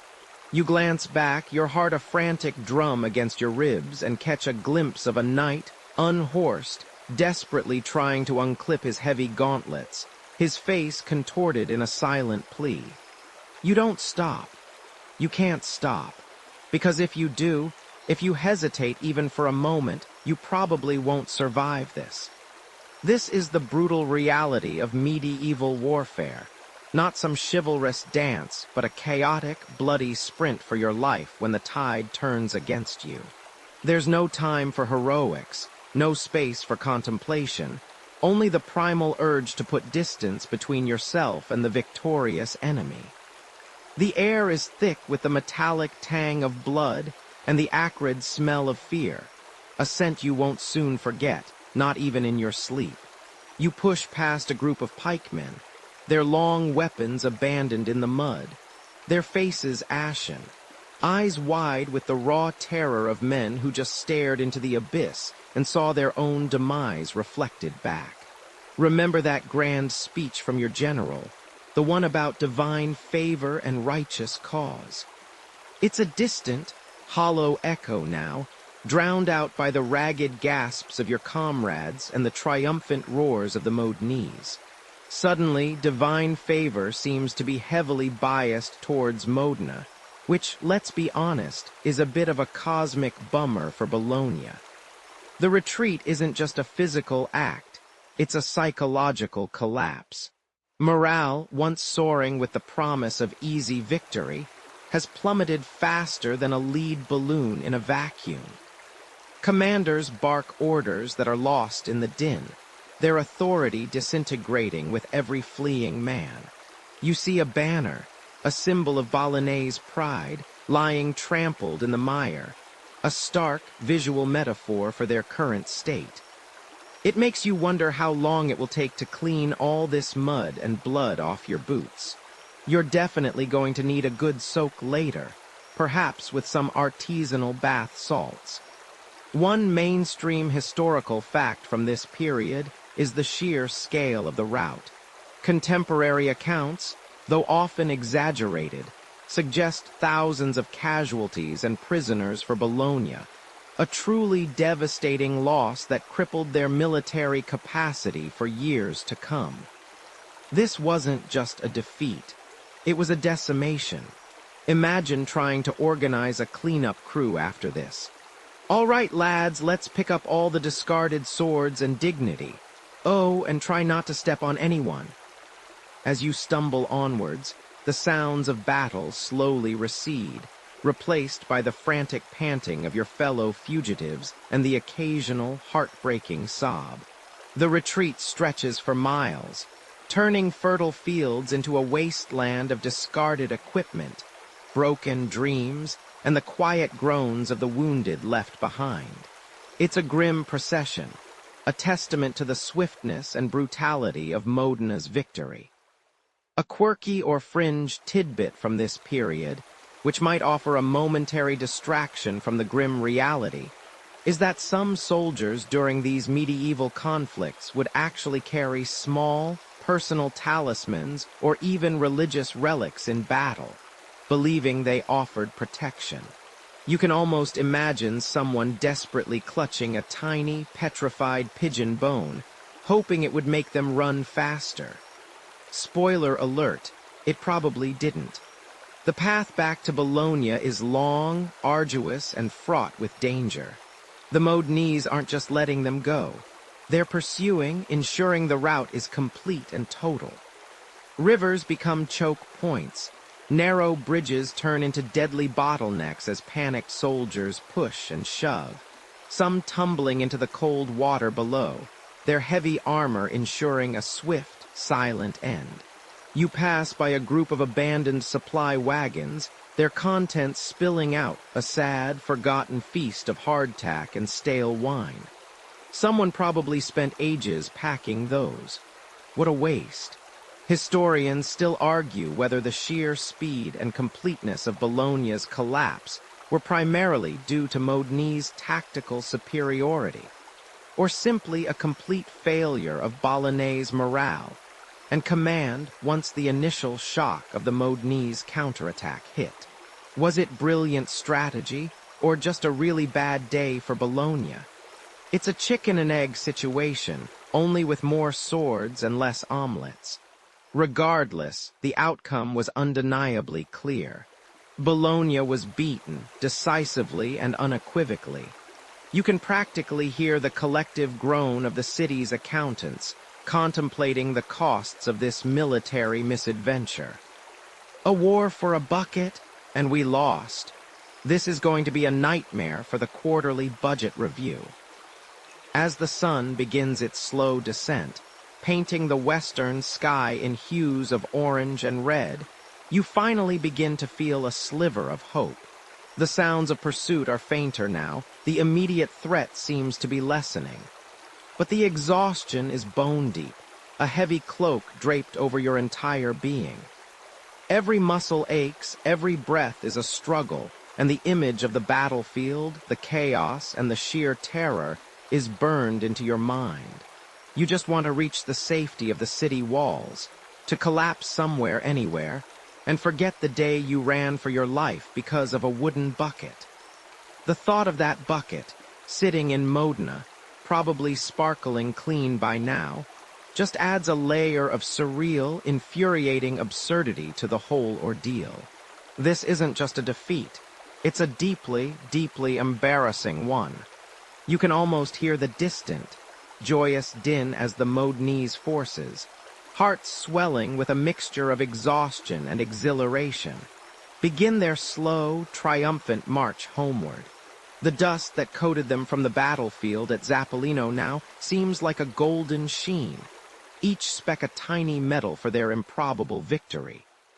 You imagine the banner bearers, their arms aching, still holding their standards high, the Modenese lion roaring its silent defiance against the Bolognese bear they've just sent scurrying. And at the very center of this grand procession, carried aloft, not on a velvet cushion or in a jeweled casket, but rather, quite simply, swinging gently from a sturdy pole, is it. The bucket. Oh, not just a bucket, mind you, but the bucket. The very same humble, wooden, water-drawing vessel that sparked this entire ludicrous affair. It's almost comical, isn't it? Imagine you've just fought a brutal, bloody battle where, let's be honest, you probably wouldn't survive this with anything less than a severe case of tetanus, and a good chance of being trampled by a panicked horse, and your grand prize is a pail. It's like winning the Super Bowl and being awarded a slightly used gardening trowel. But to the Modenese, this wasn't just a bucket. It was a symbol, a beacon of their resilience, a physical embodiment of their stick-it-to-em spirit. As they draw closer to the city gates of Modena, the murmurs of anticipation grow into a roar. The news, carried by breathless couriers who probably ran the entire way, has already spread like wildfire. Modena has won. And not just won, but utterly humiliated their ancient, pompous rivals from Bologna. The streets are overflowing, a sea of eager faces pushing and jostling, climbing onto rooftops, craning from windows, all desperate for a glimpse of their conquering heroes. The air is thick with the scent of wood smoke and roasting meat, a feast already in preparation. Children, too young to fully grasp the gravity of war, shriek with glee, mimicking sword fights with sticks, blissfully unaware of the horrors their fathers just endured. The gates open wide, not just to let them in, but to embrace them. The cheers are deafening, a cacophony of relief, pride, and sheer jubilant noise. You see hardened soldiers, men who have faced down the grim Reaper himself, openly weeping with joy, embracing their wives and children, their brothers-in-arms. It's a moment of pure, unadulterated triumph, a feeling that washes over the entire city, cleansing away the fear and uncertainty that had gripped them for weeks. The procession winds its way through the narrow, cobbled streets, past the market square where merchants have abandoned their stalls to join the celebration, past the cathedral whose bells are now pealing with joyous abandon.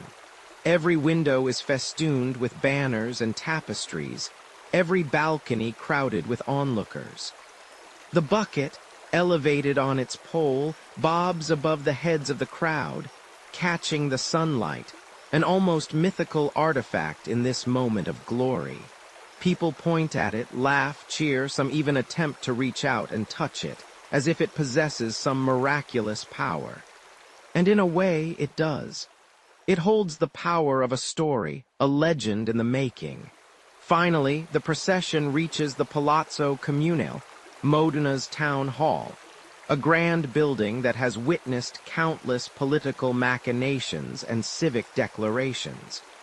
This is where the bucket's ultimate destiny awaits. With great ceremony, and probably a few too many proud pronouncements, the bucket is carefully, almost reverently, placed in a prominent position within the palazzo. Historians still argue whether it was immediately hung in the Torre della Ghirlandina, Modena's iconic bell tower, or whether it resided in the palazzo for a period before its final, infamous placement. But the important thing is, it was secured, displayed for all to see, a permanent reminder of their astonishing victory. This act of public display, of taking a mundane object and elevating it to the status of a war trophy, was not uncommon in medieval times. Imagine the Roman Empire proudly displaying captured standards or the arms of defeated enemies. But rarely was the trophy quite so domestic. It wasn't a king's crown, a duke's standard, or a mighty sword. It was just a bucket. A symbol, perhaps, of the Modenese refusal to be impressed by Bolognese pomp and circumstance. "Oh, you want your bucket back? Well, come and get it if you can." And what a peculiar piece of history it became. This humble wooden pail, now secured behind bars in the tower, would stand as a perpetual monument to Modenese pride and Bolognese folly. It would be a conversation starter for centuries, a source of local legend, a quiet, almost mischievous testament to the fact that sometimes the silliest reasons can ignite the greatest conflicts. You can almost hear the hushed whispers of future generations, gazing up at that bucket. That's what they fought for. It became a quirky tidbit of local lore, something unique to Modena, a symbol that transcended its humble origins to become a piece of the city's very identity. It was, after all, their bucket now. A trophy more valuable than gold, because it represented not just a victory, but an unyielding spirit, a defiant roar from a city that refused to be pushed around. The bucket's final rest. The infamous bucket found its permanent, peculiar home in Modena. You step into the hushed halls of Modena's Palazzo della Raggiani, or perhaps, in a slightly less grand but equally significant moment, into a private dwelling, a collector's den, where the air hums with the silent weight of history. The scent of ancient dust and polished wood fills your nostrils, mingling with a faint, almost imperceptible metallic tang, as if the echoes of clashing swords still linger in the very molecules around you. You're here standing before it, or rather it stands before you, humble yet defiantly proud, ensconced in its new, rather lavish setting. This isn't just any bucket, of course. Oh no, this is the bucket. The one that caused all the fuss, the one that sparked a war, the one that became a symbol of victory and, for some, unending humiliation.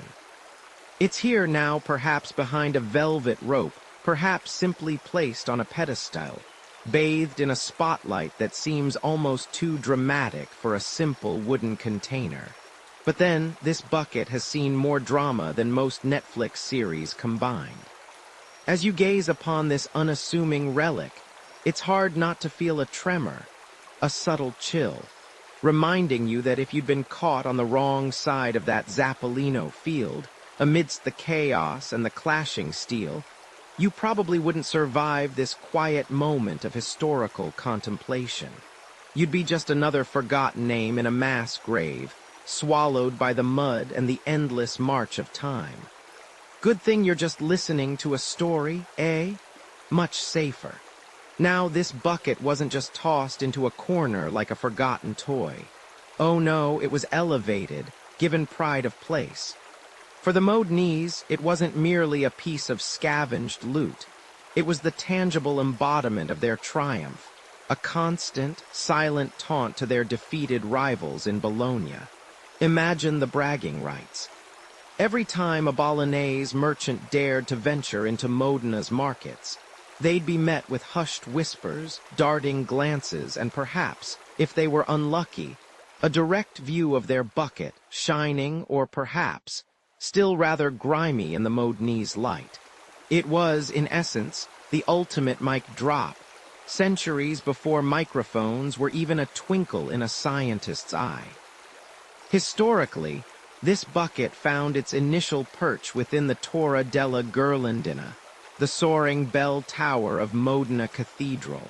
You can almost hear the church bells ringing, not just to mark the hours, but perhaps, subtly, to announce the bucket's continued presence, a rhythmic reminder of Modenese superiority.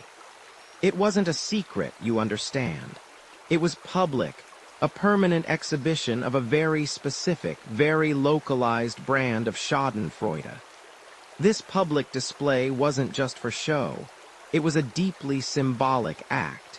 In an era where physical trophies, captured flags, and even enemy weaponry were paraded to mark victory, a humble well bucket might seem, well, humble.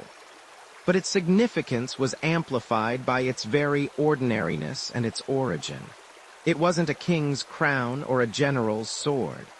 It was an item of daily life, snatched from a public well, making the humiliation even more personal, more stinging for Bologna.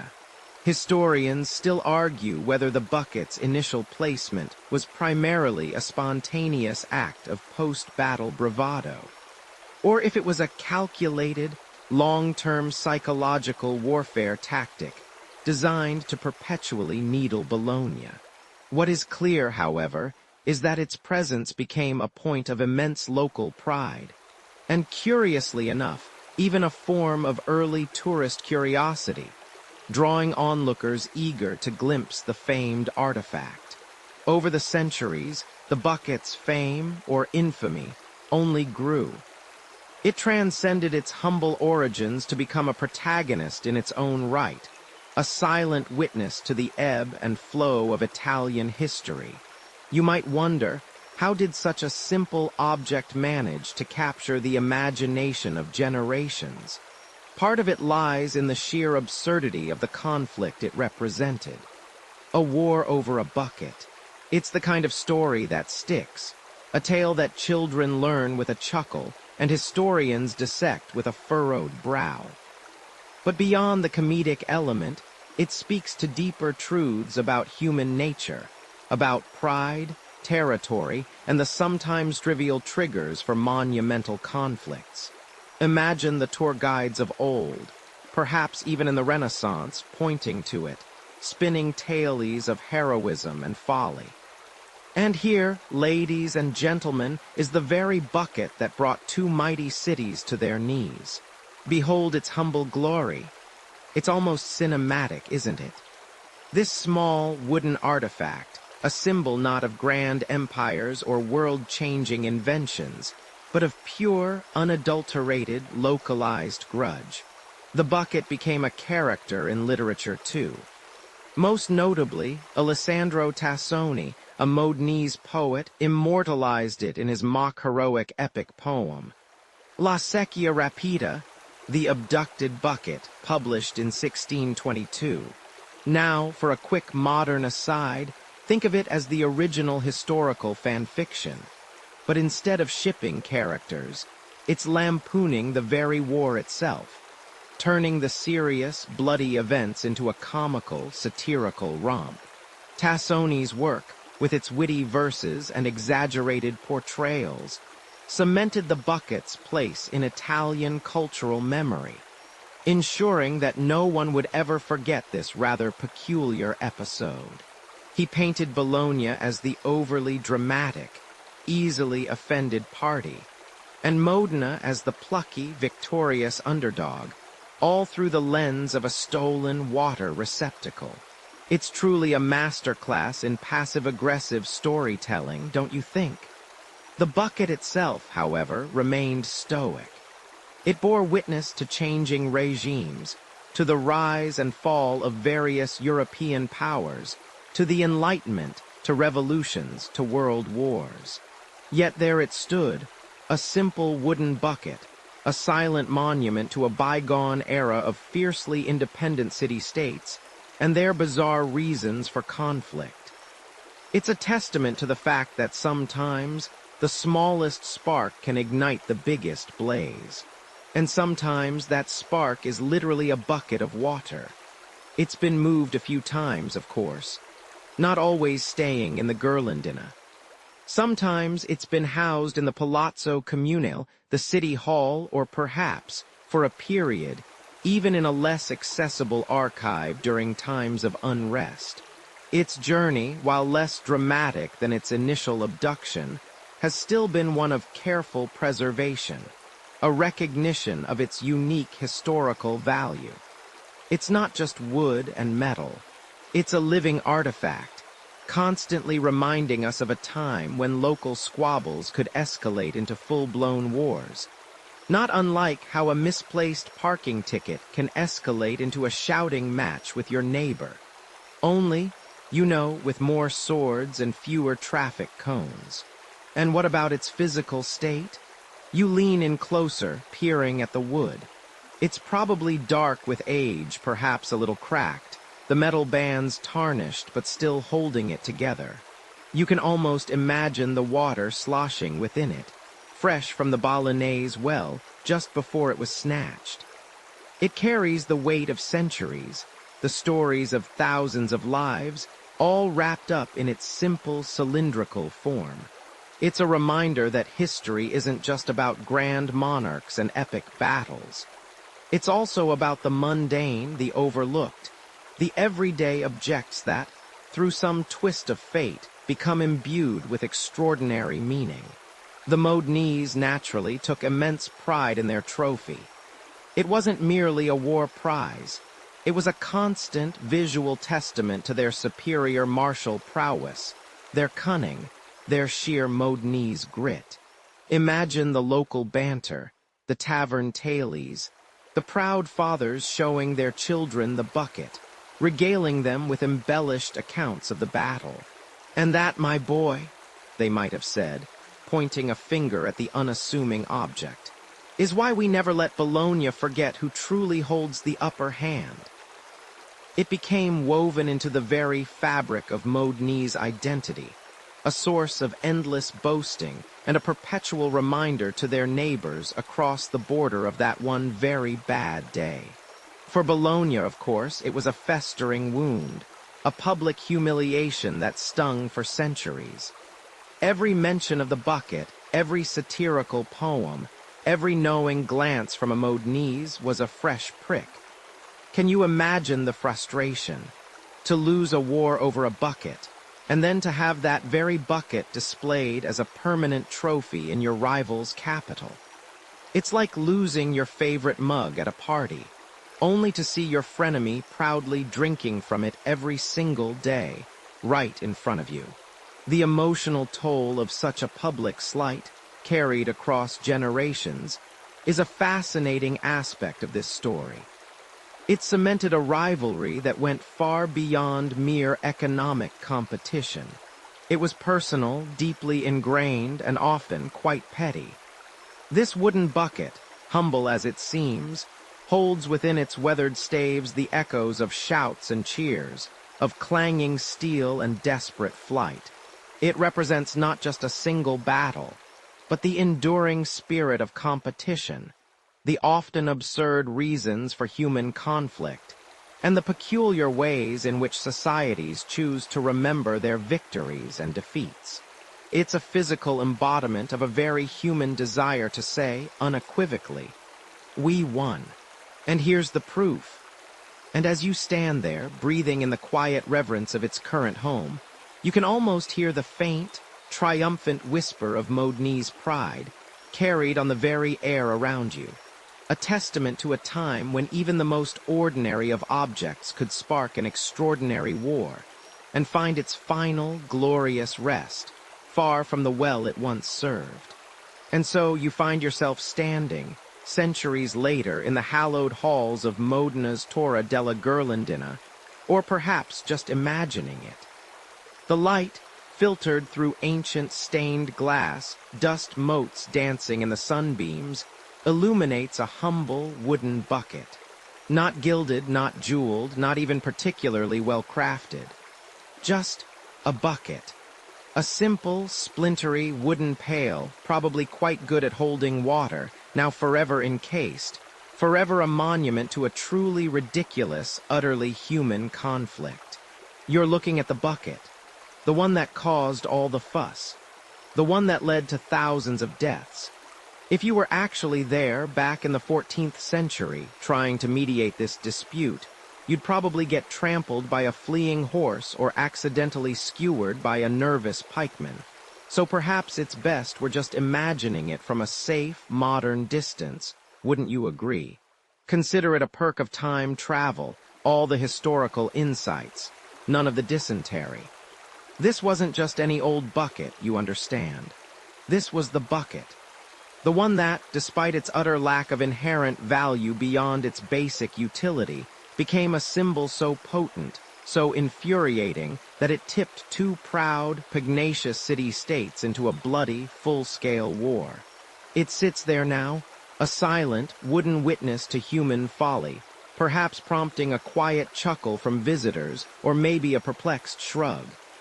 You can almost hear its creaking protest, if buckets could creak protests, about being dragged into such a mess. "All I wanted was to hold some water," it might whisper, "and now I'm a permanent display in a bell tower." Its fate, quite frankly, is far more exciting than it ever deserved. It's a stark reminder that sometimes, history's grandest narratives pivot on the most mundane objects. You might expect a war trophy to be, say, a bejeweled crown or a legendary sword, or at the very least, a really fancy hat. But a bucket, This humble, unassuming piece of cooperage tells a story that makes you question everything you thought you knew about medieval warfare and human pettiness. It certainly makes for an awkward show and tell at the yearly city council meeting, doesn't it? And here, dear colleagues, is the object of our greatest triumph. Try not to spill anything on it. It's like winning the Super Bowl and your grand prize is a slightly damp hand towel from the losing team's locker room. Less impressive in a trophy case, perhaps, but certainly memorable. Historians, when they're not busy arguing about whether King Arthur actually existed, or if Cleopatra really used crocodile dung sunscreen, remember that delightful tidbit. Often point to the War of the Bucket as a prime example of the often absurd nature of medieval Italian city-state conflicts. These weren't necessarily wars of grand empires clashing over vast territories or profound ideological differences. No, these were often local feuds, amplified by fierce civic pride and a hair-trigger sense of honor. The sheer disproportion between the casus belli, a stolen well bucket, and the scale of the conflict, thousands of dead, ruined lives, and lasting animosity, has cemented its place in the annals of history as a curious anomaly, a tale told to illustrate the volatile political landscape of the era. It's the historical equivalent of someone declaring war on their neighbor because their garden gnomes were slightly askew. Only, you know, with more swords and less gnome-related property damage. The bucket, for all its material insignificance, held immense symbolic weight. For Bologna, it represented a profound insult, a clear challenge to their sovereignty and honor. For Modena, it became a tangible trophy, proof of their martial prowess, and a constant, physical taunt to their defeated rivals. This wasn't just about reclaiming a lost item. It was about pride, about respect, about who held the upper hand in the constant, simmering rivalry that defined so much of medieval Italian life. Imagine trying to explain this to a modern insurance adjuster. So you're telling me you lost 2,000 men over this, for a replacement value of, what, 3 pennies and a good scrubbed brush? The forms would be endless. And yet, for all its clear absurdity, historians still argue whether the bucket was merely a convenient casus belli, a handy excuse for 2 rival powers, Bologna and Modena, to finally let loose years of simmering resentment and geopolitical tension. Or if the underlying tensions were truly so fragile that such a trivial act could ignite full-scale war. Was it the spark or just the kindling on an already raging fire? Did someone in Modena genuinely think, "Aha, this bucket, this will be our moment"? Or was it simply the straw that broke the camel's back, or, in this case, the bucket that broke the Bolognese resolve? Perhaps it's a bit of both. The bucket provided the perfect, undeniable provocation, a clear and present insult that allowed both sides to rally their forces under a banner of righteous indignation. It wasn't just a bucket. It was their bucket, stolen by them. And in a world where honor was everything, where reputations were built and broken on perceived slights, such a trophy became invaluable. It's a reminder that sometimes the most trivial objects can expose the deepest fissures in human relationships, leading to consequences far beyond their perceived value. This war, unique in its immediate cause, became a fable of human nature, a quirky footnote that somehow speaks volumes about the grander sweep of history. Europe barely noticed. This small, strange war had little impact on the larger European stage. You close your eyes trying to picture it. The sun, a sleepy ember low in the sky, casts long, dancing shadows across the ancient cobblestones of Modena. There it sits in the Torre della Ghirlandina, that infamous wooden bucket. An unassuming vessel, really, perhaps still smelling faintly of well water and the faint, dusty scent of a battle long past. It's a trophy, a relic, an almost absurd monument to a conflict that, for Bologna, was a profound humiliation, and for Modena, a cause for raucous celebration. But as you drift deeper, let your mind stretch beyond these two quarrelsome cities, beyond the fertile plains of Emilia-Romagna, and out across the sprawling, tumultuous map of 14th century Europe. Because while Bologna fumed and Modena gloated, while tales of a stolen pail and a decisive cavalry charge spread through the taverns and markets of central Italy, the rest of the continent barely registered a ripple. Imagine a vast, intricately woven tapestry, rich with threads of gold, crimson, and deep indigo, depicting kings and popes, knights and merchants, plague and famine. The War of the Bucket in this grand scheme was perhaps a single, almost invisible stitch in a remote corner. A curious knot, certainly, but one that held no sway over the larger design. You see, Europe at this time was a simmering cauldron of grander, far more existential struggles. You're not just talking about border disputes over a handful of sheep or a squabble for local prestige. No, you're witnessing the very foundations of kingdoms trembling. In the north, across the Channel, whispers were already growing into shouts. The Plantagenet kings of England and the Capetian monarchs of France were like two gargantuan beasts circling each other, their shadows already stretching across the continent. The 100 Years' War, that epoch-defining struggle, was just a few blinks away, its opening skirmishes and political maneuvering already monopolizing the attention of every major court. Kings were too busy calculating their ancestral claims to French duchies, securing alliances, and raising armies that numbered in the tens of thousands, to care about a Florentine banker's loan, let alone a bucket. It would be like a modern-day superpower worrying about a neighborhood dispute over a stolen garden gnome while a global economic crisis looms. Then there was the church. Ah, the church. The supreme spiritual authority of Western Christendom was not exactly having its finest hour. You might remember the Avignon papacy, that rather awkward period where the Pope, the supposed vicar of Christ on earth, had relocated to Avignon in France, essentially becoming a political pawn of the French king. This wasn't some minor administrative hiccup. This was a colossal scandal, a monumental crisis of legitimacy that deeply unsettled the faithful across Europe. Empires and kingdoms clashed over who truly held divine authority, the Pope in Avignon, or the Holy Roman Emperor, Louis IV, who was constantly locking horns with the papacy over the right to rule Christendom. Think of the sheer intellectual and political energy consumed by that titanic struggle. Emissaries rode thousands of miles, theologians penned endless treatises, and armies maneuvered, all in the name of God and political power. In that cacophony of competing claims and excommunications, the news of a wooden bucket changing hands between Bologna and Modena would have sounded like a child's toy drum in a thunderstorm.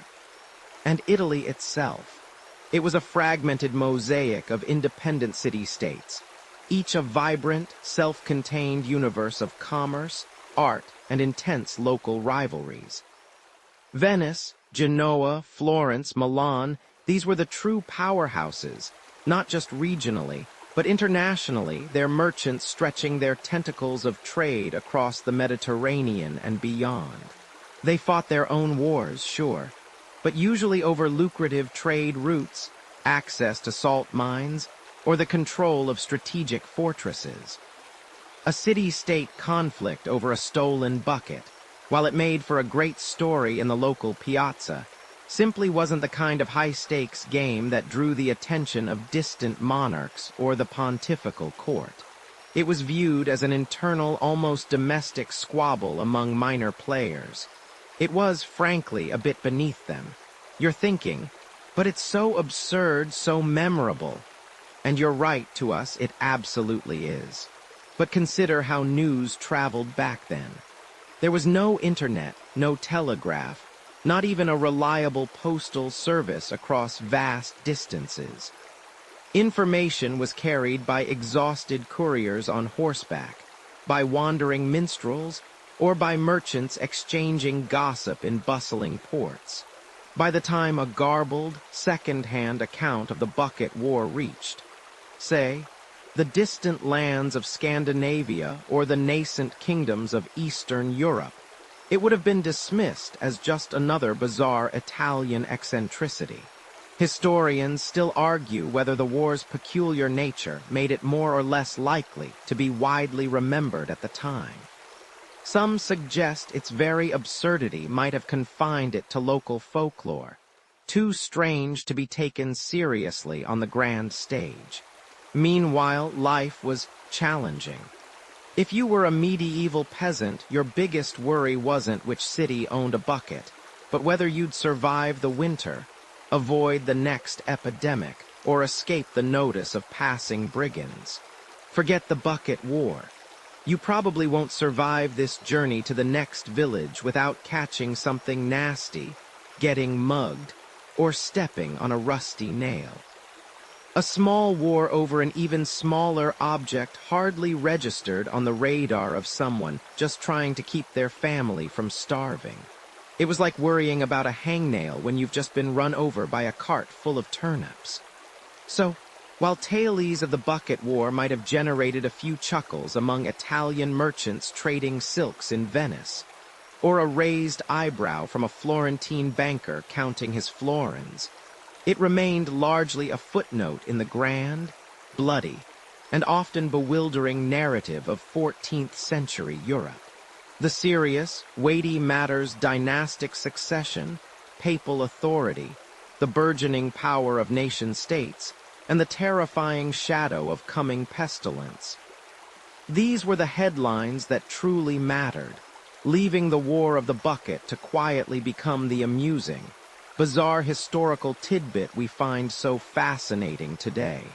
It's a testament to how utterly self-absorbed the powerful can be, isn't it? As long as it wasn't their bucket, or their crown, or their soul on the line, it was just background noise. The bucket on display. Today, the wooden bucket remains a quirky symbol of medieval pride. You stand before it, or rather, the replica that sits where the original once did, nestled within the sturdy, ancient walls of the Torre della Ghirlandina, the bell tower of Modena Cathedral. Imagine the soft, diffused light of a modern museum space, a quiet hum of air conditioning, a stark contrast to the clamor and dust of 1325. This isn't some gleaming golden chalice or a jeweled crown. It's just a wooden bucket, plain, unassuming. But as you lean in, your shadow falling across its unassuming curves, you feel the improbable weight of its history. It's an object that whispers tales of petty squabbles escalating into full-blown conflagrations, of civic honor defended with blood and steel, all over something you could buy for a few coppers at any hardware store today. You might even chuckle, a soft, sleepy sound at the sheer absurdity of it all. Yet, for the Modenese, this wasn't absurd. This was the ultimate trophy, a symbol of their grit and defiance against a larger, wealthier neighbor. When they returned from Zappolino, the Modenese didn't just march home with their heads held high. They paraded this humble wooden pail through their streets, a tangible, irrefutable proof of their victory. It was a mic drop, medieval style, and the clang of it echoed for centuries. Now look closely at the wood. It's dark, weathered, showing its age despite the careful preservation. You can almost feel the chill of the well water it once drew, the calloused hands that lifted it day after day in Bologna. Think of the well itself, a communal hub, where gossip was exchanged and daily life unfolded. This wasn't some strategic military target. It was part of the everyday fabric of Bolognese life. To snatch it was to snatch a piece of their very soul, or at least, their municipal dignity. And that's where the profound historical significance truly lies. While many medieval wars were fought over dynastic claims, territorial expansion, or religious fervor, the War of the Bucket stands out for its uniquely trivial casus belli. Mainstream historical analysis often points to the War of the Bucket as a prime example of the intense, often petty, rivalries between Italian city-states, where every perceived slight could ignite a powder keg of ancient grudges and shifting alliances. It wasn't really about the bucket, of course, any more than your morning coffee is really about the mug. It was about pride, about asserting dominance, about the perennial tug-of-war between Guelph and Ghibelline factions that defined much of medieval Italy. But here's a quirky tidbit.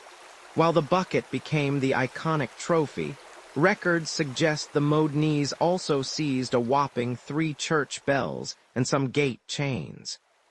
Imagine trying to haul those back to Modena alongside a few thousand prisoners and all your gear. The bucket was the easiest, most portable, and arguably most symbolic insult. It was a direct, literal taking of a piece of Bologna, something that couldn't be argued away as mere battlefield plunder. It was theft, plain and simple, and gloriously displayed as such. You can almost hear the Modenese nobles puffing out their chests, saying, "Oh, you want your bucket back. Come and get it," knowing, of course, that Bologna already tried, and well, you remember how that went. Now, standing here, you might wonder about the soldiers who fought over this very object. Imagine being one of those foot soldiers, trudging through the mud, your stomach rumbling, knowing that your life was on the line for a bucket. You probably wouldn't survive this. Not the war itself, but the sheer unglamorous reality of medieval combat. Forget heroic duels. Most deaths came from infected wounds, a lucky or unlucky spear thrust from an anonymous foe, or just being trampled in the chaos. There were no medics, no antibiotics, just a grim probability that a scratch could become a death sentence. It certainly makes you appreciate modern plumbing, doesn't it? No need to risk life and limb for a well bucket when you have indoor plumbing and clean running water on tap. One might even argue that the most dangerous aspect of medieval life wasn't dragons or invading hordes, but a simple lack of basic sanitation. You'd be surprised how many medieval heroes probably succumbed to something as mundane as a gangrenous toe, rather than a glorious sword fight. Historians still argue whether the war was truly initially about the bucket, or if the bucket was merely a convenient narrative symbol to galvanize public support for an already brewing conflict. Was it a carefully planned provocation, or a spontaneous act of bravado by a few cheeky Modenese raiders? The records are hazy, shrouded by centuries of retelling and romanticization. But whatever its true origin, the bucket's symbolism became undeniable. It transcended its humble origins to become a powerful, if somewhat ridiculous, emblem.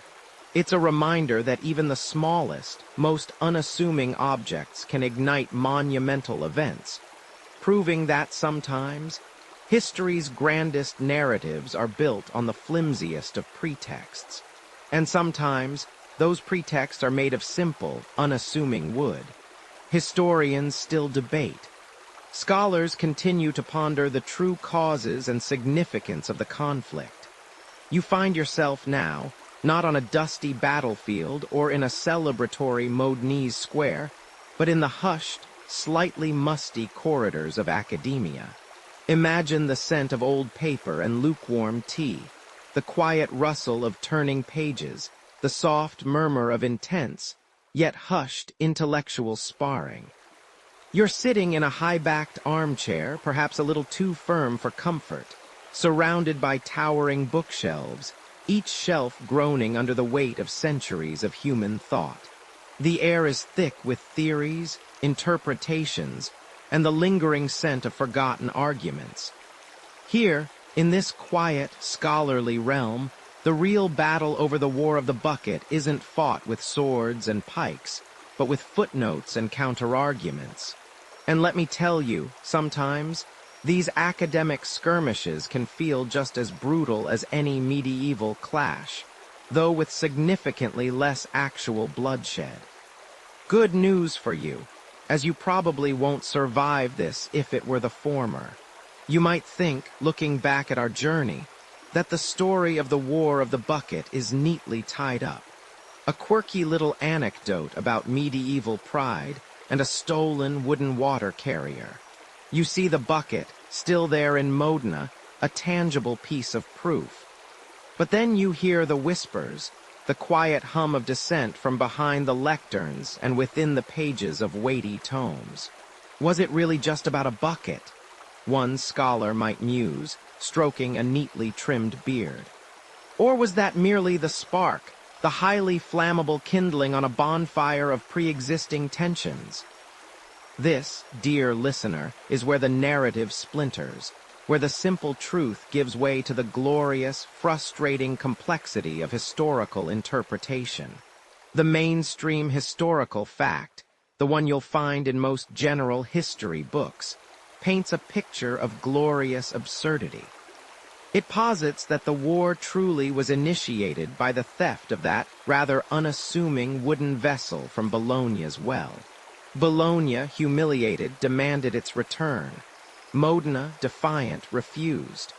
Pride, perceived insult, and a dash of medieval bravado spiraled into full-blown conflict.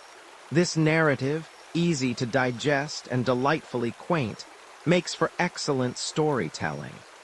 It feeds into the image of the Middle Ages as a time of peculiar customs and often irrational motivations, where a mundane object could ignite a geopolitical firestorm.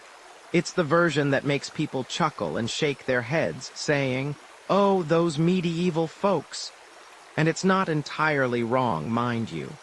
The bucket was taken, Bologna was insulted, and a war did ensue. The sequence of events is clear. But the why is where the fun begins. Because then you encounter the dissenting voices, the ones who peel back the layers of the immediate incident to reveal a much deeper, much more intricate web of causation. They argue that the bucket was merely a convenient casus belli, a pretext, for a conflict that was simmering anyway. You see, Bologna and Modena, as we explored earlier, were not exactly the best of friends. They were two powerful, ambitious city-states, vying for influence, trade routes, and strategic territories in a fragmented Italy. Remember how they clashed over everything.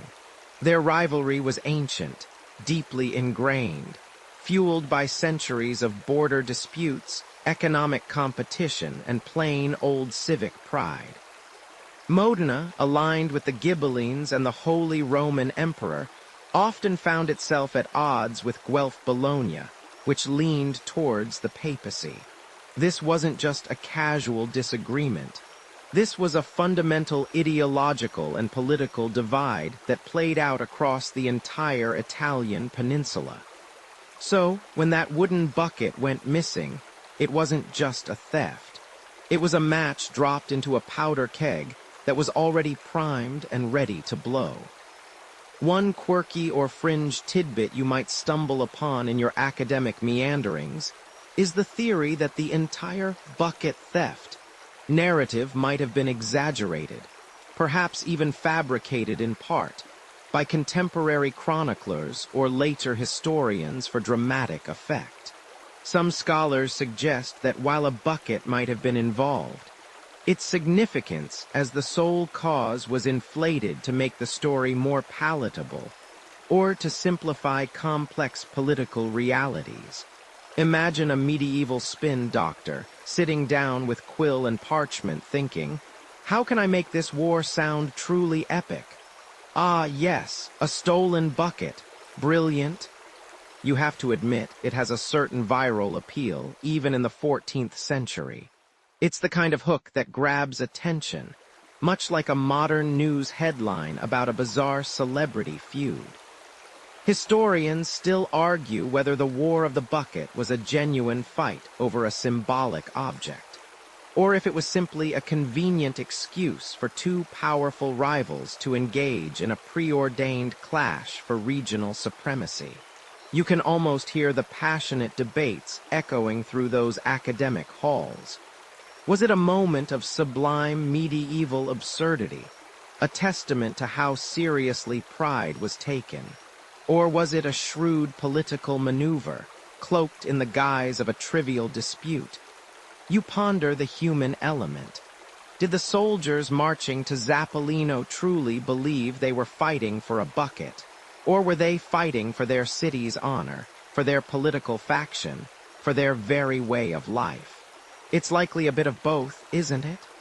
The immediate grievance, the stolen bucket, provided the impetus, but the underlying tensions provided the fuel, and the reason why so many lives were willing to be risked. You reflect on the broader context of medieval warfare. Wars were often fought over seemingly minor slights, because honor and reputation were currency. To allow an insult to go unaddressed was to invite further aggression and lose face. Yet these minor slights often masked much larger ambitions, territorial gain, economic advantage, or the assertion of dominance. The War of the Bucket, therefore, becomes a microcosm of medieval conflict, demonstrating both the highly personal nature of honor and the complex geopolitical landscape of the Italian city-states. It's not just a funny story. It's a lens through which you can examine the motivations and mechanics of an entire era. You consider how often in history, the reported cause of a conflict is merely the visible tip of a much larger, submerged iceberg of grievances. And then there's the lingering question of impact. We discussed how Europe barely noticed this small, strange war. But within its immediate sphere, what was its long-term significance? Did it fundamentally alter the balance of power between Bologna and Modena? Not really, as far as you can tell. Bologna suffered a humiliating defeat, but both cities continued their rivalries for centuries. The bucket remained a trophy, a symbol of Modena's victory and Bologna's shame, but it didn't redraw maps or redefine alliances on a grand scale. So, was it significant merely for its peculiarity, for its enduring narrative as the war fought over a bucket? Or did it serve as a pressure release, a violent but contained eruption that allowed underlying tensions to vent without spiraling into a wider, more devastating regional war? These are the kinds of questions that keep historians up at night, meticulously poring over dusty documents, searching for that elusive, definitive answer. The truth, as always, is probably somewhere in the messy middle, a blend of pride, politics, and a peculiar wooden container. You lean back in your armchair, the scent of old books comforting, the hum of scholarly debate a gentle lullaby. The story isn't just about what happened, but about how we choose to remember it. Remembering the conflict. Both cities hold contrasting memories of the strange bucket war. You drift now, not through the dust of battlefields, but through the enduring, invisible currents of collective memory. You find yourself standing, first, on the bustling piazzas of Bologna, a city that today thrives with the vibrancy of its ancient university, its portico-lined streets, and the rich scent of tortellini drifting from every trattoria. But if you were to whisper the words, "The Bucket War," to a Bolognese local, you'd likely be met with a subtle shift in their gaze. a polite but firm desire to change the subject, or perhaps a wry, self-deprecating chuckle. For Bologna, you see, the War of the Bucket isn't a shining chapter in their annals of glory. It's more akin to that one regrettable haircut from your teenage years, something best forgotten, something you'd rather not see memorialized in a prominent photo album. It's a historical stubbed toe, a minor embarrassment they've long since swept under the very ornate, very expensive rug of their grand Renaissance past. They remember it, yes, but through a lens of quiet mortification. They focus on their other triumphs, their learned scholars, their architectural marvels. The bucket, in their narrative, is a footnote, a quirky, almost mythical tale of a momentary lapse in judgment, a fleeting indignity that was quickly overcome by larger, more significant historical tides. Then your perception shifts, and you're transported a mere 25 miles away into the heart of Modena. Here, the air feels different.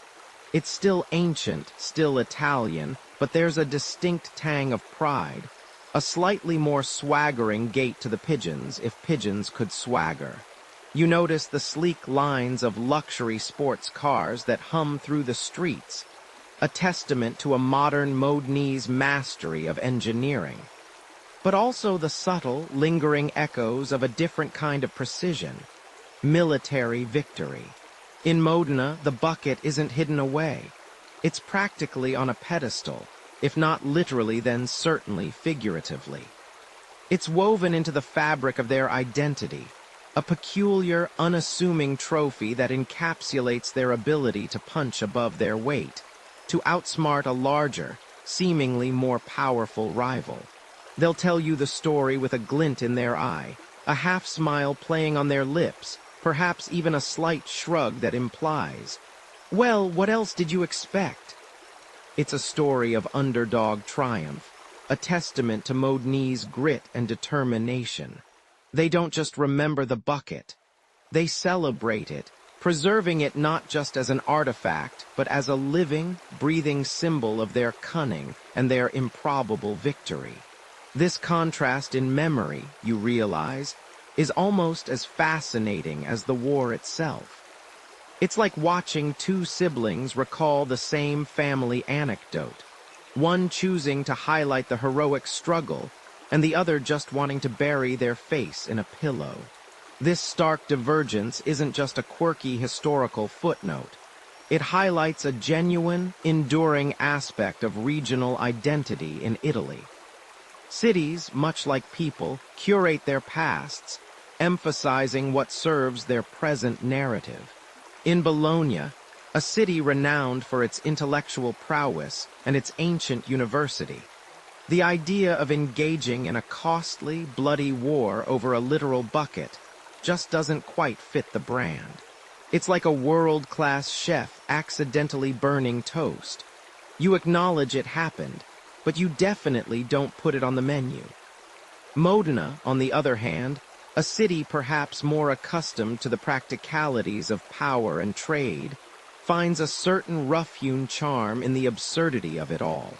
It's a testament to their feisty, independent spirit, a quiet boast of their historical effectiveness.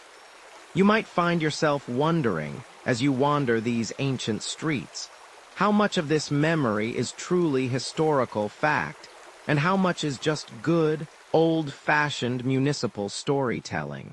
One mainstream historical fact, often overlooked in the grander narratives of European history, is that the wooden bucket itself is still very much a tangible artifact. It has, for centuries, been displayed in the Torre della Ghirlandina, the bell tower of Modena Cathedral. You can still see it today, a rather unassuming wooden pail, looking much like any other bucket, yet imbued with the weight of centuries of pride and embarrassment. It's a real blink and you'll miss it kind of exhibit, often overshadowed by the sheer architectural majesty of the tower itself. But it's there, a testament to one of history's more peculiar conflicts. It's not in some grand, gilded display case, mind you. It's just there, a quiet, almost modest acknowledgement of its own legendary status. Now for a quirky tidbit. While the bucket in the Ghirlandaio Tower is the most famous, there's a fringe theory, often whispered among local historians in Bologna, that the true stolen bucket wasn't actually the one taken to Modena. This theory suggests that the Modenese, ever the opportunists, might have simply snatched any old well bucket during their retreat, knowing full well the symbolic value of a trophy, and then simply declared it to be the one from Bologna. This idea, while lacking concrete evidence and mostly dismissed by mainstream scholars, offers a delightfully cynical alternative narrative, suggesting the entire conflict might have been based on a bit of a Bedtime switch. Imagine winning a war over a stolen item, only to find out later you stole the wrong one. Talk about an anticlimax. It certainly adds a layer of delightful medieval mischief to the whole affair. The deeper you delve into these contrasting memories, the more you realize that the War of the Bucket, despite its seemingly trivial cause, wasn't just a fleeting spat. Historians still argue whether the war's immediate resolution, with the bucket never being returned, truly contributed to a lasting psychological rift between the two cities that influenced their subsequent political and cultural development for centuries. Or if it was merely one more spark in a long-standing, pre-existing rivalry that would have flared up regardless. Was the bucket the cause, or just the most convenient, most comically absurd excuse for a fight that was already brewing? This question lingers in the air, much like the faint scent of aged balsamic vinegar in Modena, or the comforting aroma of fresh pasta in Bologna. It makes you think, doesn't it? How we remember things, how we frame our past. What a delightful, ridiculous human trait. And you, my friend, are now a part of this peculiar historical contemplation, safe and sound in your bed, which is, let's be honest, a significantly less dangerous place than a medieval battlefield. In fact, if you'd been caught in one of these skirmishes, you probably wouldn't survive this pleasant evening. It's a miracle anyone did. This casual medieval brutality was just par for the course. But here you are, cozy and warm, reflecting on a war fought over a piece of common carpentry. It's almost enough to make you chuckle softly into your pillow. And as Bologna continues to subtly downplay the episode while Modena continues to quietly gloat, the little wooden bucket remains, a constant, silent testament to a conflict that, for all its absurdity, carved itself a permanent, if peculiar, niche in the grand tapestry of human events. History's absurd disputes. This war highlights humanity's capacity for conflict over trivialities. You're standing now, not on a blood-soaked battlefield or within the celebratory walls of Modena, but in a peculiar mental space where the grand sweep of history collides with the utterly mundane.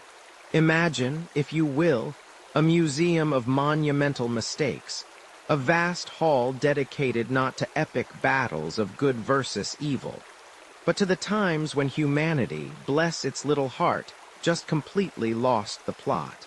The air here doesn't smell of ancient dust or forgotten glory. It smells faintly of spilled milk, a misplaced sock, or perhaps a very old, slightly damp wooden bucket. This, my friend, is where we truly unpack the War of the Bucket's most profound, and frankly, most embarrassing lesson. You might chuckle, but if you'd been caught between Bologna and Modena back then, arguing over a bit of carpentry, you probably wouldn't survive this, not because of the battle, but because your brain would simply short-circuit from the sheer, unadulterated silliness of it all. Think about it. A war with all its accompanying misery, death, and economic devastation.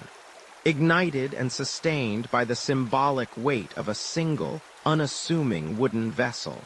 It's a stark, almost comically overblown example of what happens when pride, territoriality, and long-simmering resentments find their perfect, ludicrous spark. This isn't unique to the 14th century, of course. You see echoes of it throughout human history, from squabbles over fishing rights escalating into naval clashes, to arguments over border markings leading to decades of Cold War, even to siblings fighting over the last cookie. Though, admittedly, the cookie disputes rarely involve thousands of armed men and subsequent artistic depictions of the victorious treat. We, as a species, seem to possess an almost supernatural ability to invest immense emotional and physical capital into the most trivial of objects or perceived slights. It's like we're programmed to find a hill to die on, even if that hill is just a molehill in the grand scheme of things, topped with a very ordinary water bucket. You can almost hear the whispered grumbling through the ages. They took our thing. The audacity. Consider the context. Medieval Italy. A patchwork quilt of city-states, each fiercely independent, riddled with complex alliances and equally complex feuds. Bologna and Modena were already like two siblings who'd shared a room for too long. Every breath the other took was an irritation. The bucket, in a way, was just the final, exasperating straw. It wasn't about the wood or the water it carried, but the principle. You stole our bucket, our dignity, our bucket. And Modena, with an equal measure of bravado and stubbornness, retorted, it's ours now. Finders keepers, losers weepers. And also, we totally beat you, so it's a trophy now. It became a tangible representation of their long-standing rivalry. A trophy of a pre-existing psychological warfare that simply tipped over into actual, bloody warfare. The sounds of clashing steel and desperate cries for mercy, all for a piece of wood, would have been profoundly disorienting to anyone with an ounce of perspective. This brings us to a mainstream historical fact. The phenomenon of casus belli, or the justification for an act of war, is often far more complex than the single event that triggers it. While the stolen bucket is cited as the direct cause, it was merely the proximate cause. The underlying tensions, the Guelph-Ghibelline divide, you remember those guys, the papal supporters versus the Holy Roman Emperor supporters, a feud older than your great-great-grandma's dusty attic treasures, and the constant struggle for regional dominance were the true engines of this conflict. The bucket was less a cause and more an excuse, a convenient scapegoat for grievances that had been festering for decades. It's like blaming the last straw for breaking the camel's back, when really it was the 100 other straws that preceded it, plus a particularly stubborn camel. And everyone knows a truly stubborn camel is a force to be reckoned with. Now for a quirky tidbit, one that perhaps underscores the truly bizarre nature of these disputes. Did you know that in ancient Rome, there was a legal concept known as vindicta, which allowed for the formal claiming of property in a public ritual, often involving symbolic actions? While not directly related to a war, it speaks to the deep-seated human need for formal recognition of ownership, and the perceived offense when that ownership is challenged. Imagine a Roman senator dramatically pointing at a bucket, declaring it his, and then having two armies show up to enforce it. The level of absurdity in the War of the Bucket almost feels like a medieval parody of such legalistic declarations, albeit with far more pointy bits and less toga-wearing. It makes you wonder if they had simply had a really good mediator, someone who specialized in sibling rivalries. Could they have settled this with a game of rock, paper, scissors? or perhaps a strongly worded letter and a very stern look, and maybe a promise of sharing the communal well. Historians still argue whether the bucket itself was truly the singular, pivotal reason for the war, or if chroniclers later exaggerated its role for dramatic effect, perhaps because war of the long-standing intercity rivalry and general belligerence just didn't have the same ring to it. And let's be honest, War of the Bucket is infinitely more memorable. The war's legacy serves as a kind of cautionary tale, a historical meme before memes existed, illustrating how quickly a minor incident can spiral out of control when emotions run high and communication runs low. It wasn't about strategic resources, vital trade routes, or even genuine ideological differences. It was about pride, reputation, and the sheer audacity of one city to take something, however trivial, from another. And that, my friend, is a conflict catalyst that remains as potent today as it was in the dusty, bucket-obsessed streets of 14th century Italy.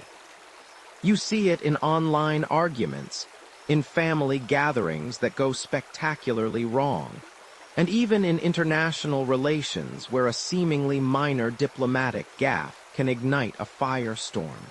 The bucket just stands there, silently mocking us from its perch in Modena, a reminder that sometimes the biggest wars are fought over the smallest things, and sometimes those small things are just, well, a bucket.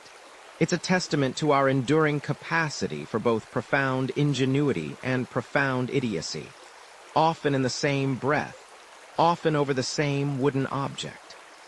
And as you drift deeper into the peculiar annals of history, remember that while grand narratives often steal the spotlight, it's often the small, absurd details that truly reveal the quirky, unpredictable nature of our past and ourselves. Enduring lessons from history, the bucket reminds us how small sparks ignite great fires. You stand now before a relic, not of gold or grandeur, but of humble wood, scarred by time, and a history so peculiar it almost defies belief. Imagine it, if you will, the simple wooden bucket, resting in its place of honor. It's not adorned with jewels, nor does it whisper tales of valiant knights or cunning kings from its very fibers. Yet this unassuming vessel, now quiet and still, once echoed with the shouts of war, the clash of steel, and the thunder of thousands marching to battle. It feels so small, so utterly ordinary in your mind's eye, and yet it serves as a potent, if somewhat comical, reminder of humanity's capacity for both profound absurdity and enduring conflict. You could touch it now, feel the cool, aged wood, and perhaps a shiver of what-ifs might run down your spine. This little wooden barrel, this former water fetcher, becomes a lens through which you can view the grand sweep of human endeavor, or, more accurately, human misadventure. It's a stark, undeniable testament to how the smallest, most insignificant spark can ignite a conflagration that consumes lives, resources, and sanity. Remember how we talked about the underlying tensions, the simmering grudges between Bologna and Modena, like two siblings who just knew how to push each other's buttons. The bucket wasn't the cause of the war, not truly.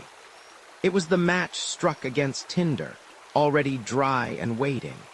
And if you were a Bolognese soldier standing there at Zappolino, looking across at the Modenese lines, contemplating whether to charge or run, your chances of making it home for your family dinner were, let's just say, significantly less than stellar. You'd probably not survive that, no offense.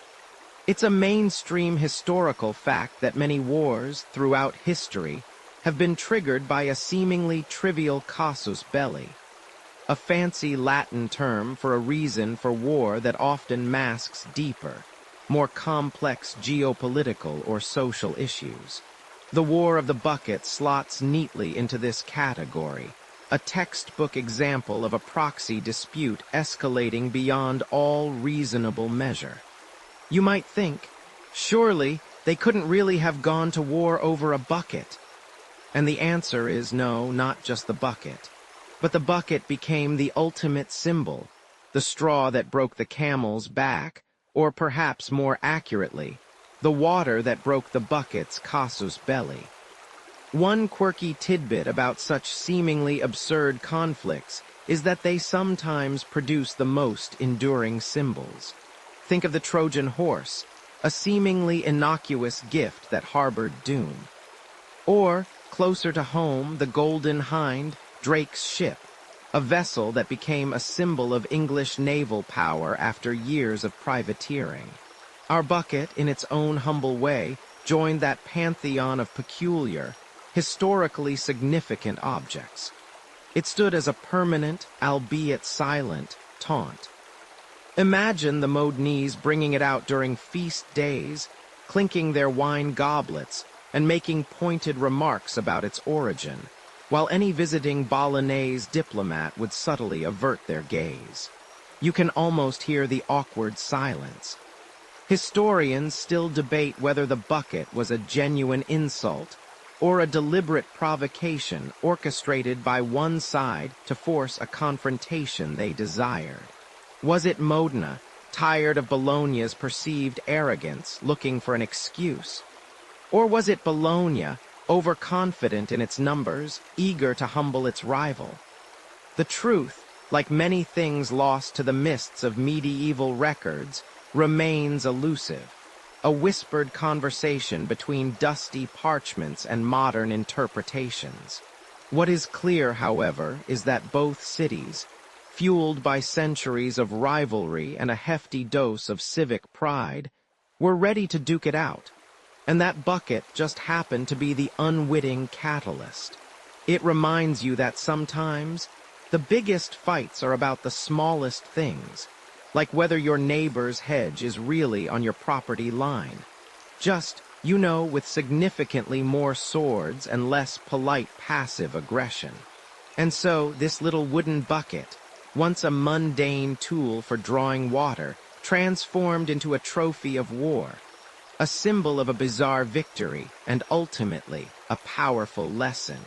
It teaches you that beneath the surface of any conflict, there are layers of grievance, ambition, and human folly. It teaches you that pride, unchecked, can be a dangerous, expensive thing.